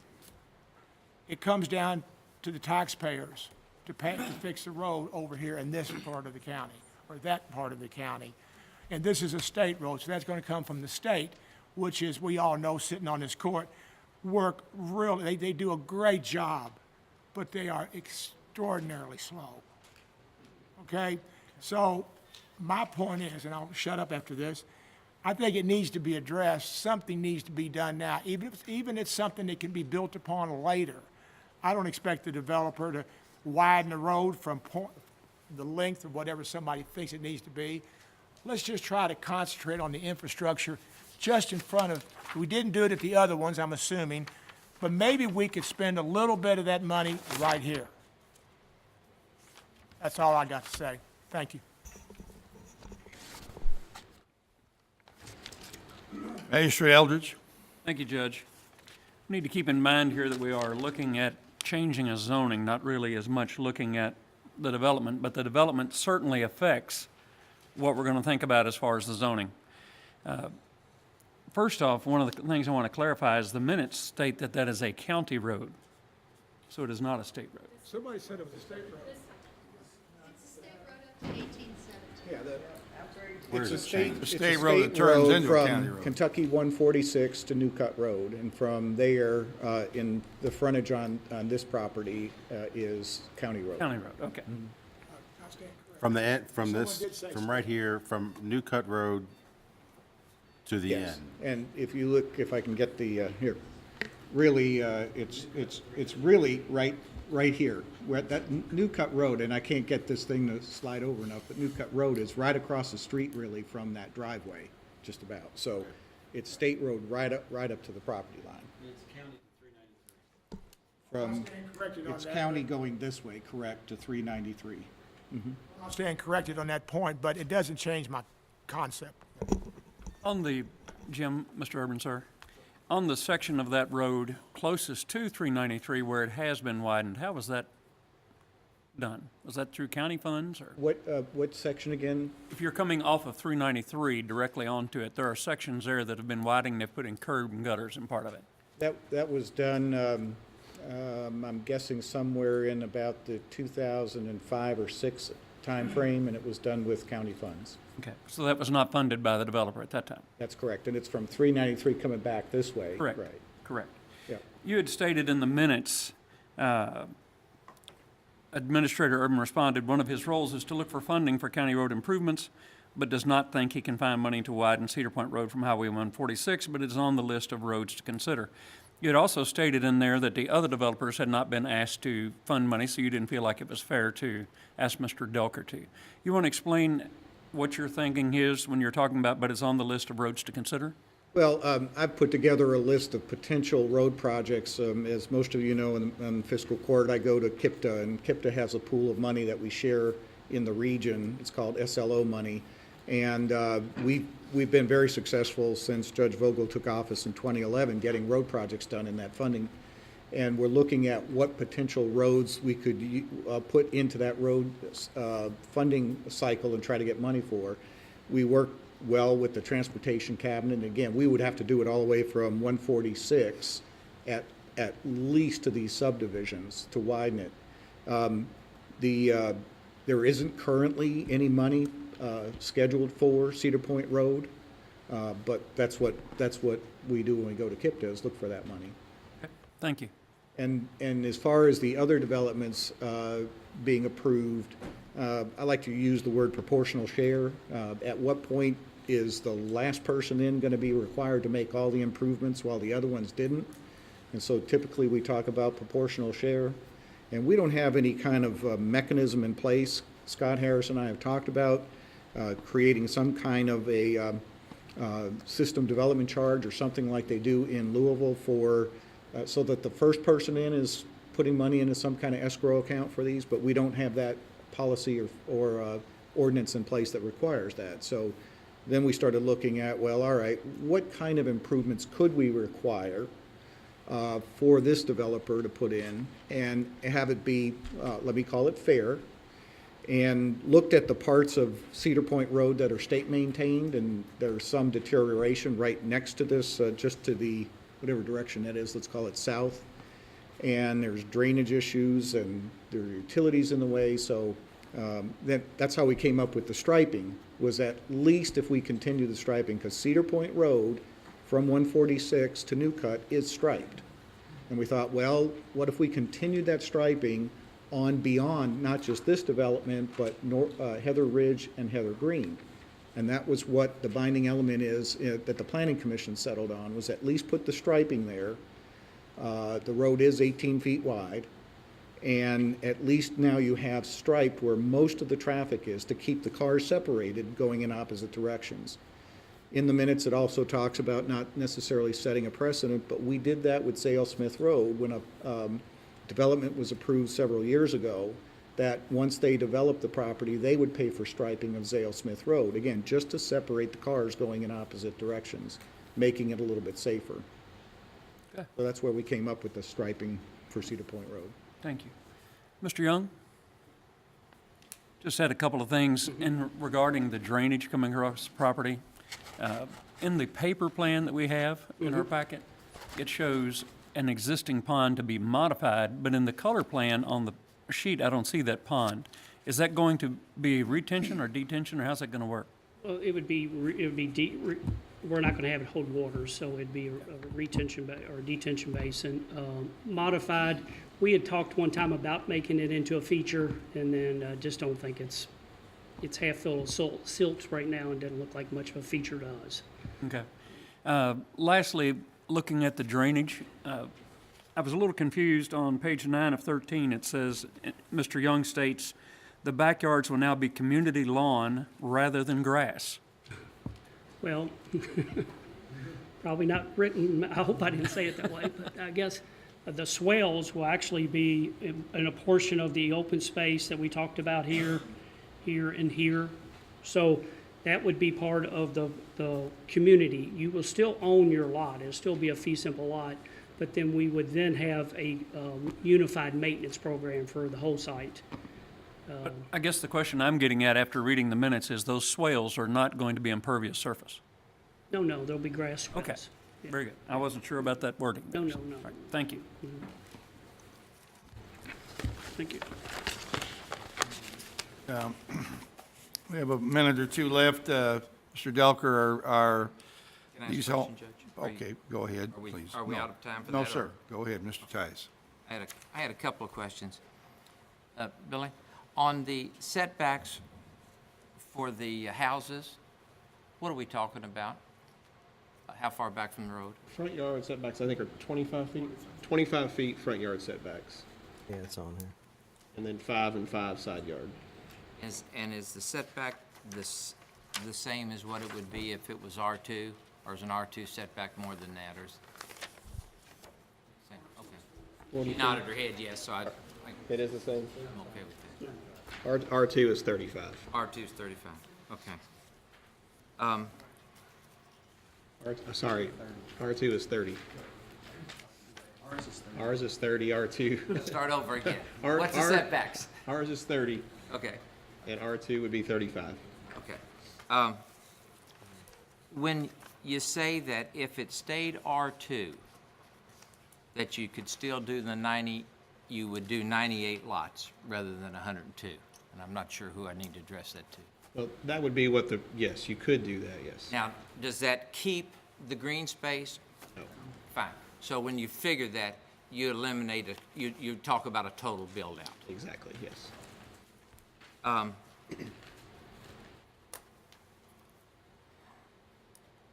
I went into your subdivision, which I like, at the Cedar Point Village today. And you've referenced that this would look very similar to that. The distance between the houses there, I know. Would you tell me what they're supposed to be? They were 17 to 20 when I measured them off this morning. Yeah, that particular development was different in that was originally a attached patio home product. Yes. And when we worked with LD&D and the bank to redesign that, we tried to take into account the existing utility placements. So at a minimum in there, I think it was 14 feet was probably the closest you had. The ones I checked were 17 and one was 20. And in between the two of the condos that were existing before you bought that development, there was 10.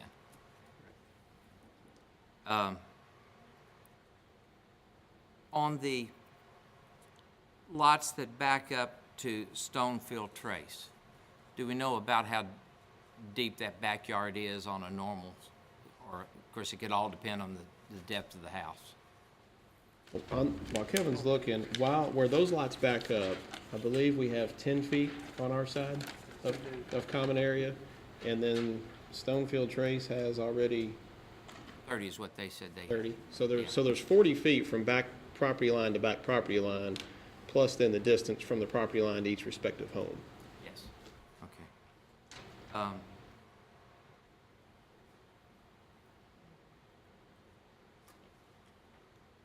And you were going to answer this one, about.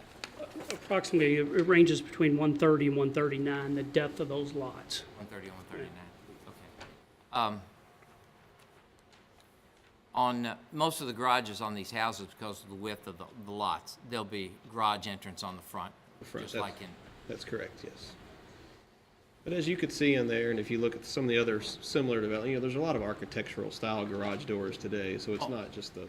Not criticizing that at all. I'm just talking about there's no room to turn around. No room for a side yard, Yeah. sideline. Because, like I said, I like Cedar Point Village. It looks good. I do have a couple of questions that I wanted to ask about the road, and I'm gonna, if I can, I'd like to ask it to Scott, since he's here and he's the county engineer. Okay, right now, we're just talking to the applicant. We'll talk to the staff in a couple of minutes. Do that in a minute. Perfect. Okay, I'm through. Thank you. Well, I wanted to ask, anybody else have a question for the applicant? Okay. Mr. Delker, are these homes going to have basements? I think the majority of them will. The land lends itself to a lot of walkout basements. I mean, theoretically, we could have some that would have slabs, but I think the majority of them will be basements, if not all. We've had this conversation 3 or 4 times, you and I. I'm very concerned about the future build-out of Oldham County. Want it to maintain the highest level possible. I don't have any hesitation in saying you're an excellent builder in our community. So, you know, you're certainly one of the leaders in the industry around here. So, thank you. Appreciate that. But somebody said there would be, you know, what was the price point on this was $300, $350 or something like that. And you mentioned it would probably be, 3 to 4 bedroom homes, is that right? Yes. Okay, most people buy a 4-bedroom home are gonna have 2 kids, okay.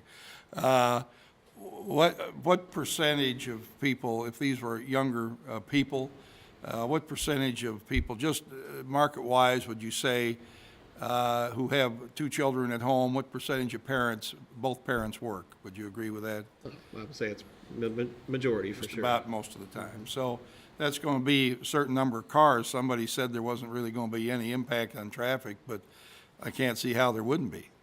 I mean, you're going to have a couple hundred people leaving in the morning, a couple hundred coming back in the afternoon, somebody else going out for sports, coming home. I mean, I think there would be traffic. So I'm going to ask a question of our staff later on what the speed on that street is. What are the upscale amenities that you said that people want?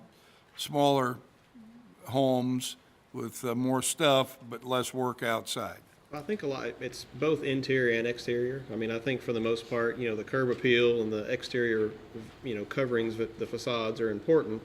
And so exterior, you know, we would have all a masonry kind of based product, brick, stone, the hardy siding. You know, this is not something that we would do a vinyl siding development. We would have, you know, on the basements, we would have some type of a skirting to not show large amounts of foundation, you know, that kind of thing. But also, you know, from the size of overhangs to the type of windows that you would use and how the grill patterns fit in, the column, you know, some of the picture.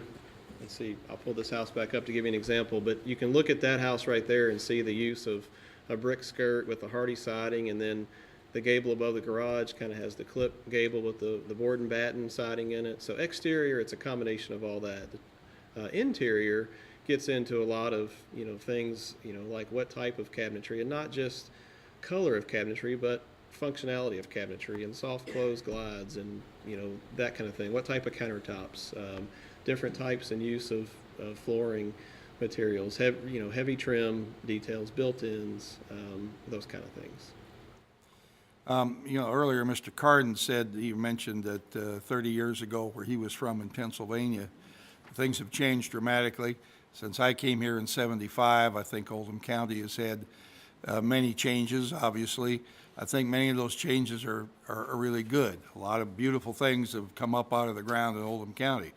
But we have a few things that are, I would consider, not that great. When we think of Oldham County, we don't hold certain things up as examples. And in my perception, a lot of that has to do with density. And so getting into density is spooky to me. But I know that you're a high-quality builder, too. So Well, that negates that somewhat. or a lot, maybe. Well, I You think know, of this again, you know, we're not proposing, I know we had a snafu in the math number, but we're not proposing anywhere near that, you know, what the allowable density is. For that purpose, you know, we're trying to create a community and a place, a different style of living that we have seen the consumer and the market demand of us. And Mr. Nichols mentioned that there were some of the design elements in the layout of the property had to do with certain areas that were not really good to build on, that might lead to erosion control. I know that you're going to have a good erosion control plan. Absolutely. Correct. And I think that's, and these, you intend to bring these streets into the county? Yes. Okay, are they going to have any curbing on them, or are they going Yes. to, water going to run off on the grass? No, it'd be curb and guttered. Curb and gutter, all right, okay, thank you. Thank you. Now, there's a little bit left to the public hearing. That was questioning of applicants and the opponents by the fiscal court. We still have 2 5-minute segments left that we could use. One of them is for opponents to rebut anything they've heard here, and the other is for the applicants to refer again, to anything the opponents may have said.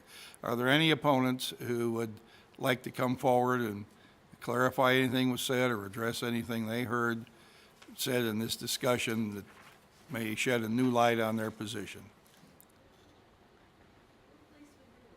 Okay, I'll give everybody an opportunity. Anything you'd like to say in summary?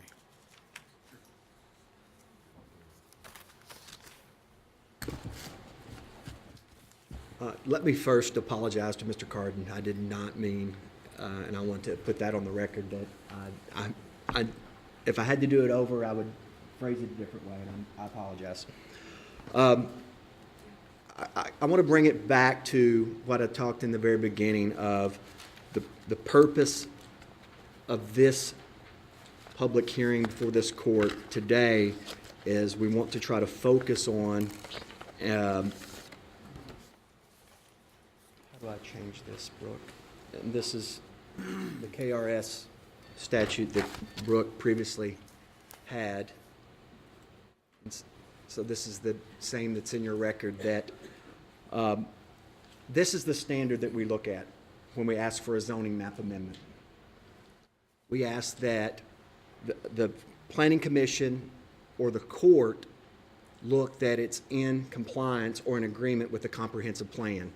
And that's what the Planning Commission did. They found after testimony and the public hearings that it did comply with the comprehensive plan. We presented testimony today, hopefully supporting that conclusion. And so we hope that you all will also agree with the Planning Commission that this is in compliance with the comprehensive plan. I think Billy, as Billy mentioned, he's a resident. We know that he cares about this community and he wants what's best for this community. He's got a clear incentive to be a good neighbor. He lives right off this road. He wants to protect Oldham County, and we think this is a smart development, and we think it complies with a comprehensive plan, and it's for these reasons that we ask you to approve this zoning map amendment. Thank you, Mr. Nichols. At this point, I'm going to close the public comment and discussion part of the hearing and move to the magistrates. Is there a motion to accept or reject the zoning change? Magistrate Eldridge.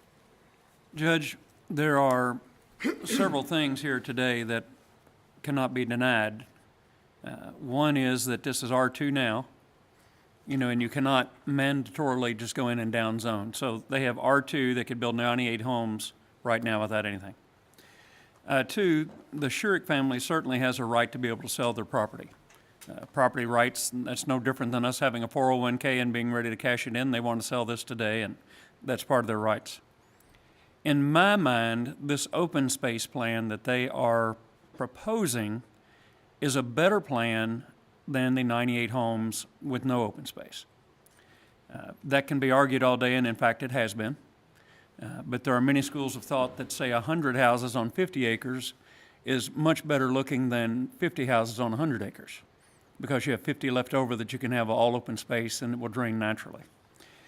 Because of those reasons, I would make a motion today to approve the zoning change from R2 to R2A on docket number KOC 17-920-438, because it complies with the objectives of the comprehensive plan, because it allows for the creation of a different residential product, and because there have been major changes of an economic, physical, or social nature within the area involved in these last years. Second. Second.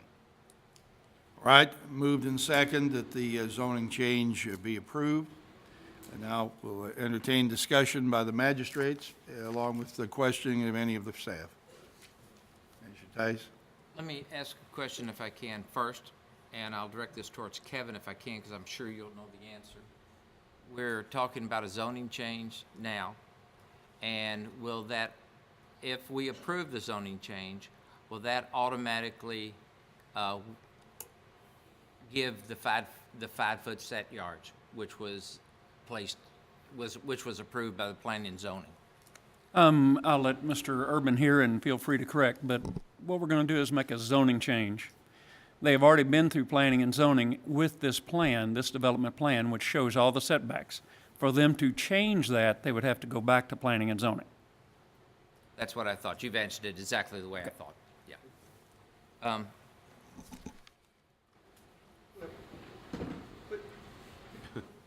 I just clarify something? No, the Planning Commission made two decisions. The first one was to recommend the zoning map amendment. Then they reviewed the development plan, and it included the variances for the side yard setback. Approved those as well as the development plan, which had binding elements. So really, if you approve the zoning map amendment, in effect, the subdivision plan is approved. It doesn't go back to the Planning Commission. My point was to Mr. Tyson, I may have misunderstood, was to change those side setbacks that he referenced, they would have to come back to you all. Yes, but if that's your desire, it changes the development plan completely because they would have to widen the lots. Right. So you're really throwing the whole development plan review and approval process back into a brand-new hearing. Right. The part I was going to ask Scott, if I can, Scott Harris, if I could ask him a question. I went out on Cedar Point Road, and and what somebody referred to as part of Cedar Point Road that had been curb and guttered. All of Cedar Point in asphalt is that the county maintains is 18 foot, and then they did part down in one area that doesn't attach to 393, nor does it come close to this other, kind of down in a low level. They curved and guttered, and that took it up to 22. But at 22 there, unless you're driving up on the curb, you still don't have 22. We refer to roadway width as the asphalt or concrete width. We don't refer to the curb and gutter width as part of the roadway. So I would say that it's an 18-foot road. Given this stretch of land, or any stretch of land across Cedar Point Road.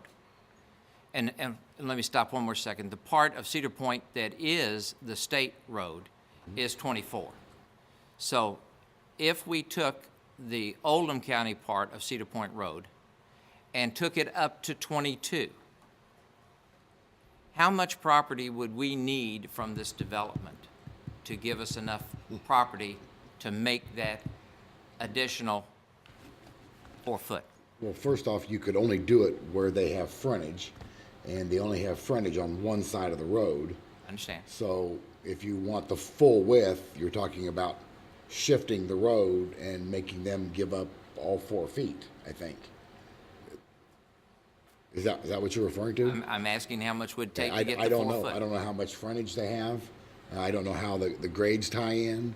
That would require some calculations. And I And I'm not talking also about don't the- agree that the state road is 24 feet all the way. Just south of where the county road starts, the highway's 18 feet there too. Of the 1817, the state highway is not 24 feet all the way through. Okay, well, I didn't measure it all the way. I just took about 4 measures, and the ones I got were between 22 and 24. Yeah, you gotta be, So, you gotta be right at down closer 24. to Stonefield Trace to get 24 feet. You get out toward this subdivision and make the hard corner on the right, that's 18 feet. It was there at Old Zarian. You and I'll check that later. Not a Okay, problem. that's fine. Okay. But to get the width we need, we've got a situation where it used to be, we talked about in that growth has to pay for growth. So at some point, we have to start asking frontage from developments as we go along. Because if we look at it, in this particular case, we're only talking about this one, we're talking about the other two that we, in my opinion, we should ask for, and apparently we didn't. But we've got a road that goes across there 2 to 3 miles, I think I'm probably right, from there at New Cut. And there's a lot of property to be developed, and it's going to be the Buckner bypass. And as soon as the developers start to sell off, we're going to need land. And if we don't get it today, then how are we going to move houses later? I agree. We need some sort of system development charge. As Jim pointed out, we have discussed this. Jim and I don't have the ability to mandate this. You all have the ability to bring this around as an ordinance. You know, there needs to be some mechanism with which we fund the expansion, the growth, the widening of existing roads as traffic changes. But every situation is different, and this is, in this section, the last guy in, and nobody else was asked to do anything. Now, for the record, I'm against the striping. He's the last one today. We've got more of them coming along. Now, let me just go back to the original question. Okay. The original question is, you can't tell me how much No, I footage didn't. we would need to add an extra 2 foot of road, given it's pretty level and no bad It's not pretty contours. level. Okay. The ditches are severe, the embankments are high off the road. I understand. But, Yeah, if but he's the got a road, curb and gutter, or if he's gonna put a bigger ditch in, is water gonna come off the property? Is it gonna come off the road? Is it gonna be both? There's a lot of questions here. okay. All right. I haven't seen any design plans. I have a basic schematic sketch. Yeah. You know, this isn't, I have a lot more things going on than trying to pre-design something that don't even have construction plans for. I'm sorry. That's fine. The one other thing that, are we discussing amongst ourselves, or on this, the Neil Schaefer report that our engineer, Yeah. it says, on item 2, it says it's based upon the volume of the traffic generated by the commons at Cedar Point, that there's no big significant change for the year 2020. That's just 2 years away. Yep.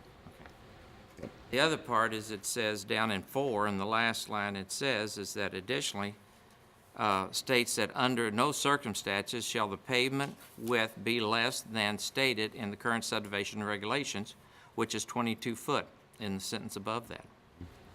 And it just draws question in my mind why we didn't get the 22. All right. Anybody need to find Anybody out? Yeah, else another have any question? questions for Mr. Harris here? Mr. Harris, is there enough right-of-way there to widen the road when the time comes? So we Yes. do have the land, we just don't have the money. We have the land, we do not have the money. Thank you very much. Now, that's based on how the land lays now. Thank you. Anybody else? Mr. Greenwell? Just one comment, a couple comments.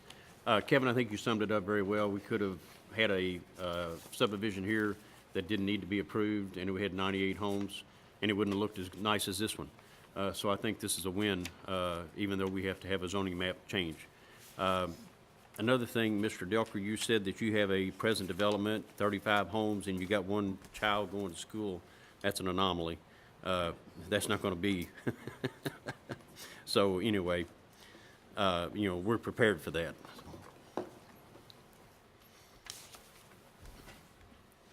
Does anybody know what the speed limit is on Cedar Point Road? 25? 45.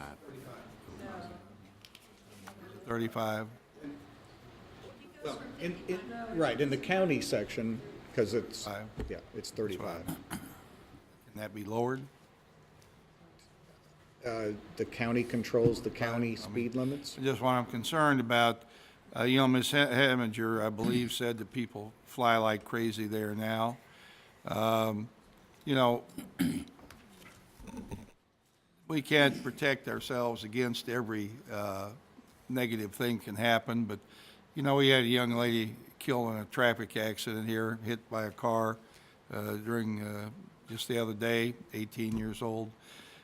Kids out running around. I'd like to, you know, we all are in a hurry, but we all need to slow down too. And that was an unavoidable circumstance, or it was avoidable if she hadn't been out there, but, you know, things happen. But I did want to ask maybe Mr. Urban, our school capacity report here, and you can explain this, it says that the capacity is inadequate for this development, but to accommodate the number of projected students, but it's within the agreed mitigation phasing range. Correct. So school board says we're full now, but we're willing to try to take some more anyway.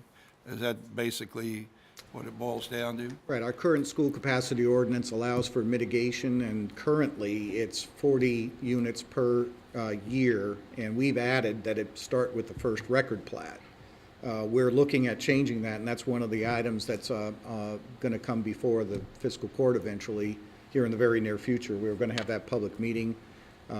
We had a snow day instead on January 13th, I think it was.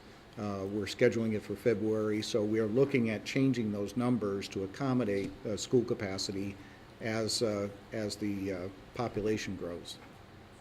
So currently, the regulation that's in place allows for mitigation of 40 units per year.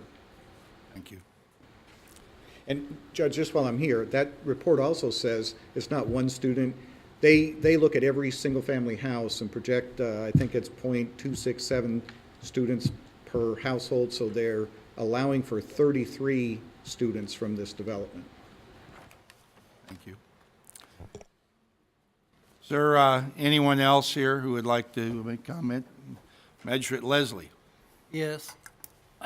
Generally speaking, I like the idea of what they're trying to do, making a nicer subdivision. We've had previous subdivisions which we've allowed because they did a zoning change and they built a nicer subdivision. But I have problems with this one.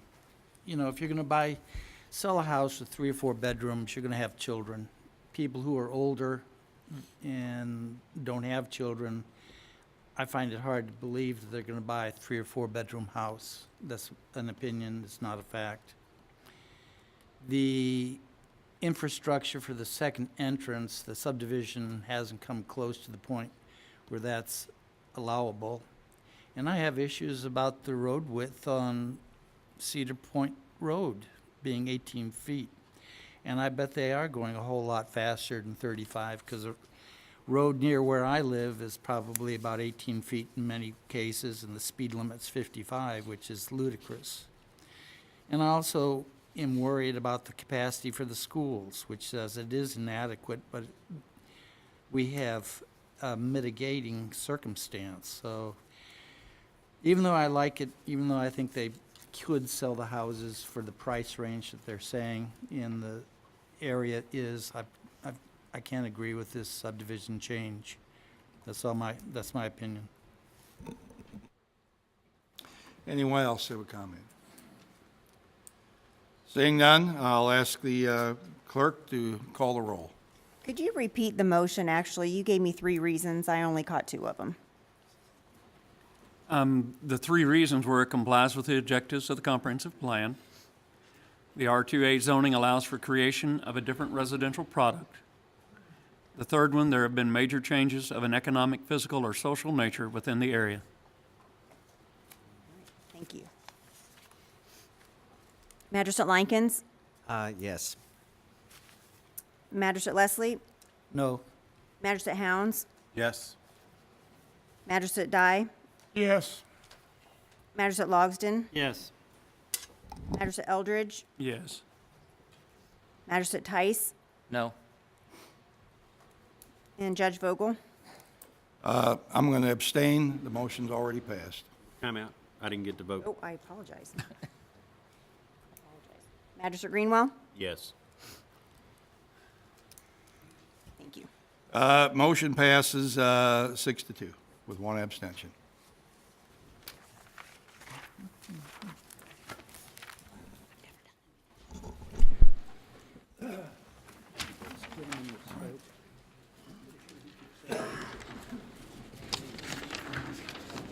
Yeah, we only have about 5 minutes left.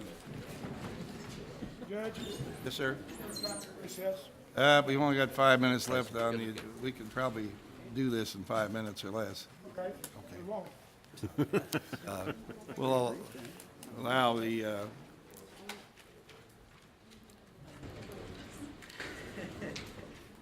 all right, well, next item on the agenda is board appointments. That starts with. Oh, nope. Missed one? Resolutions. Old Floydsburg and, Okay, sorry. All right, sorry, Wayne. Let's take a 5-minute recess. I didn't realize we had two other things. Sorry, I was looking ahead, you know. We're adjourned for 5 minutes. Sorry.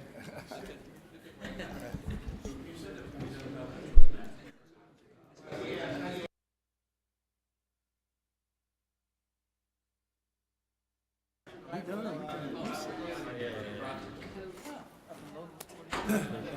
taking a 5-minute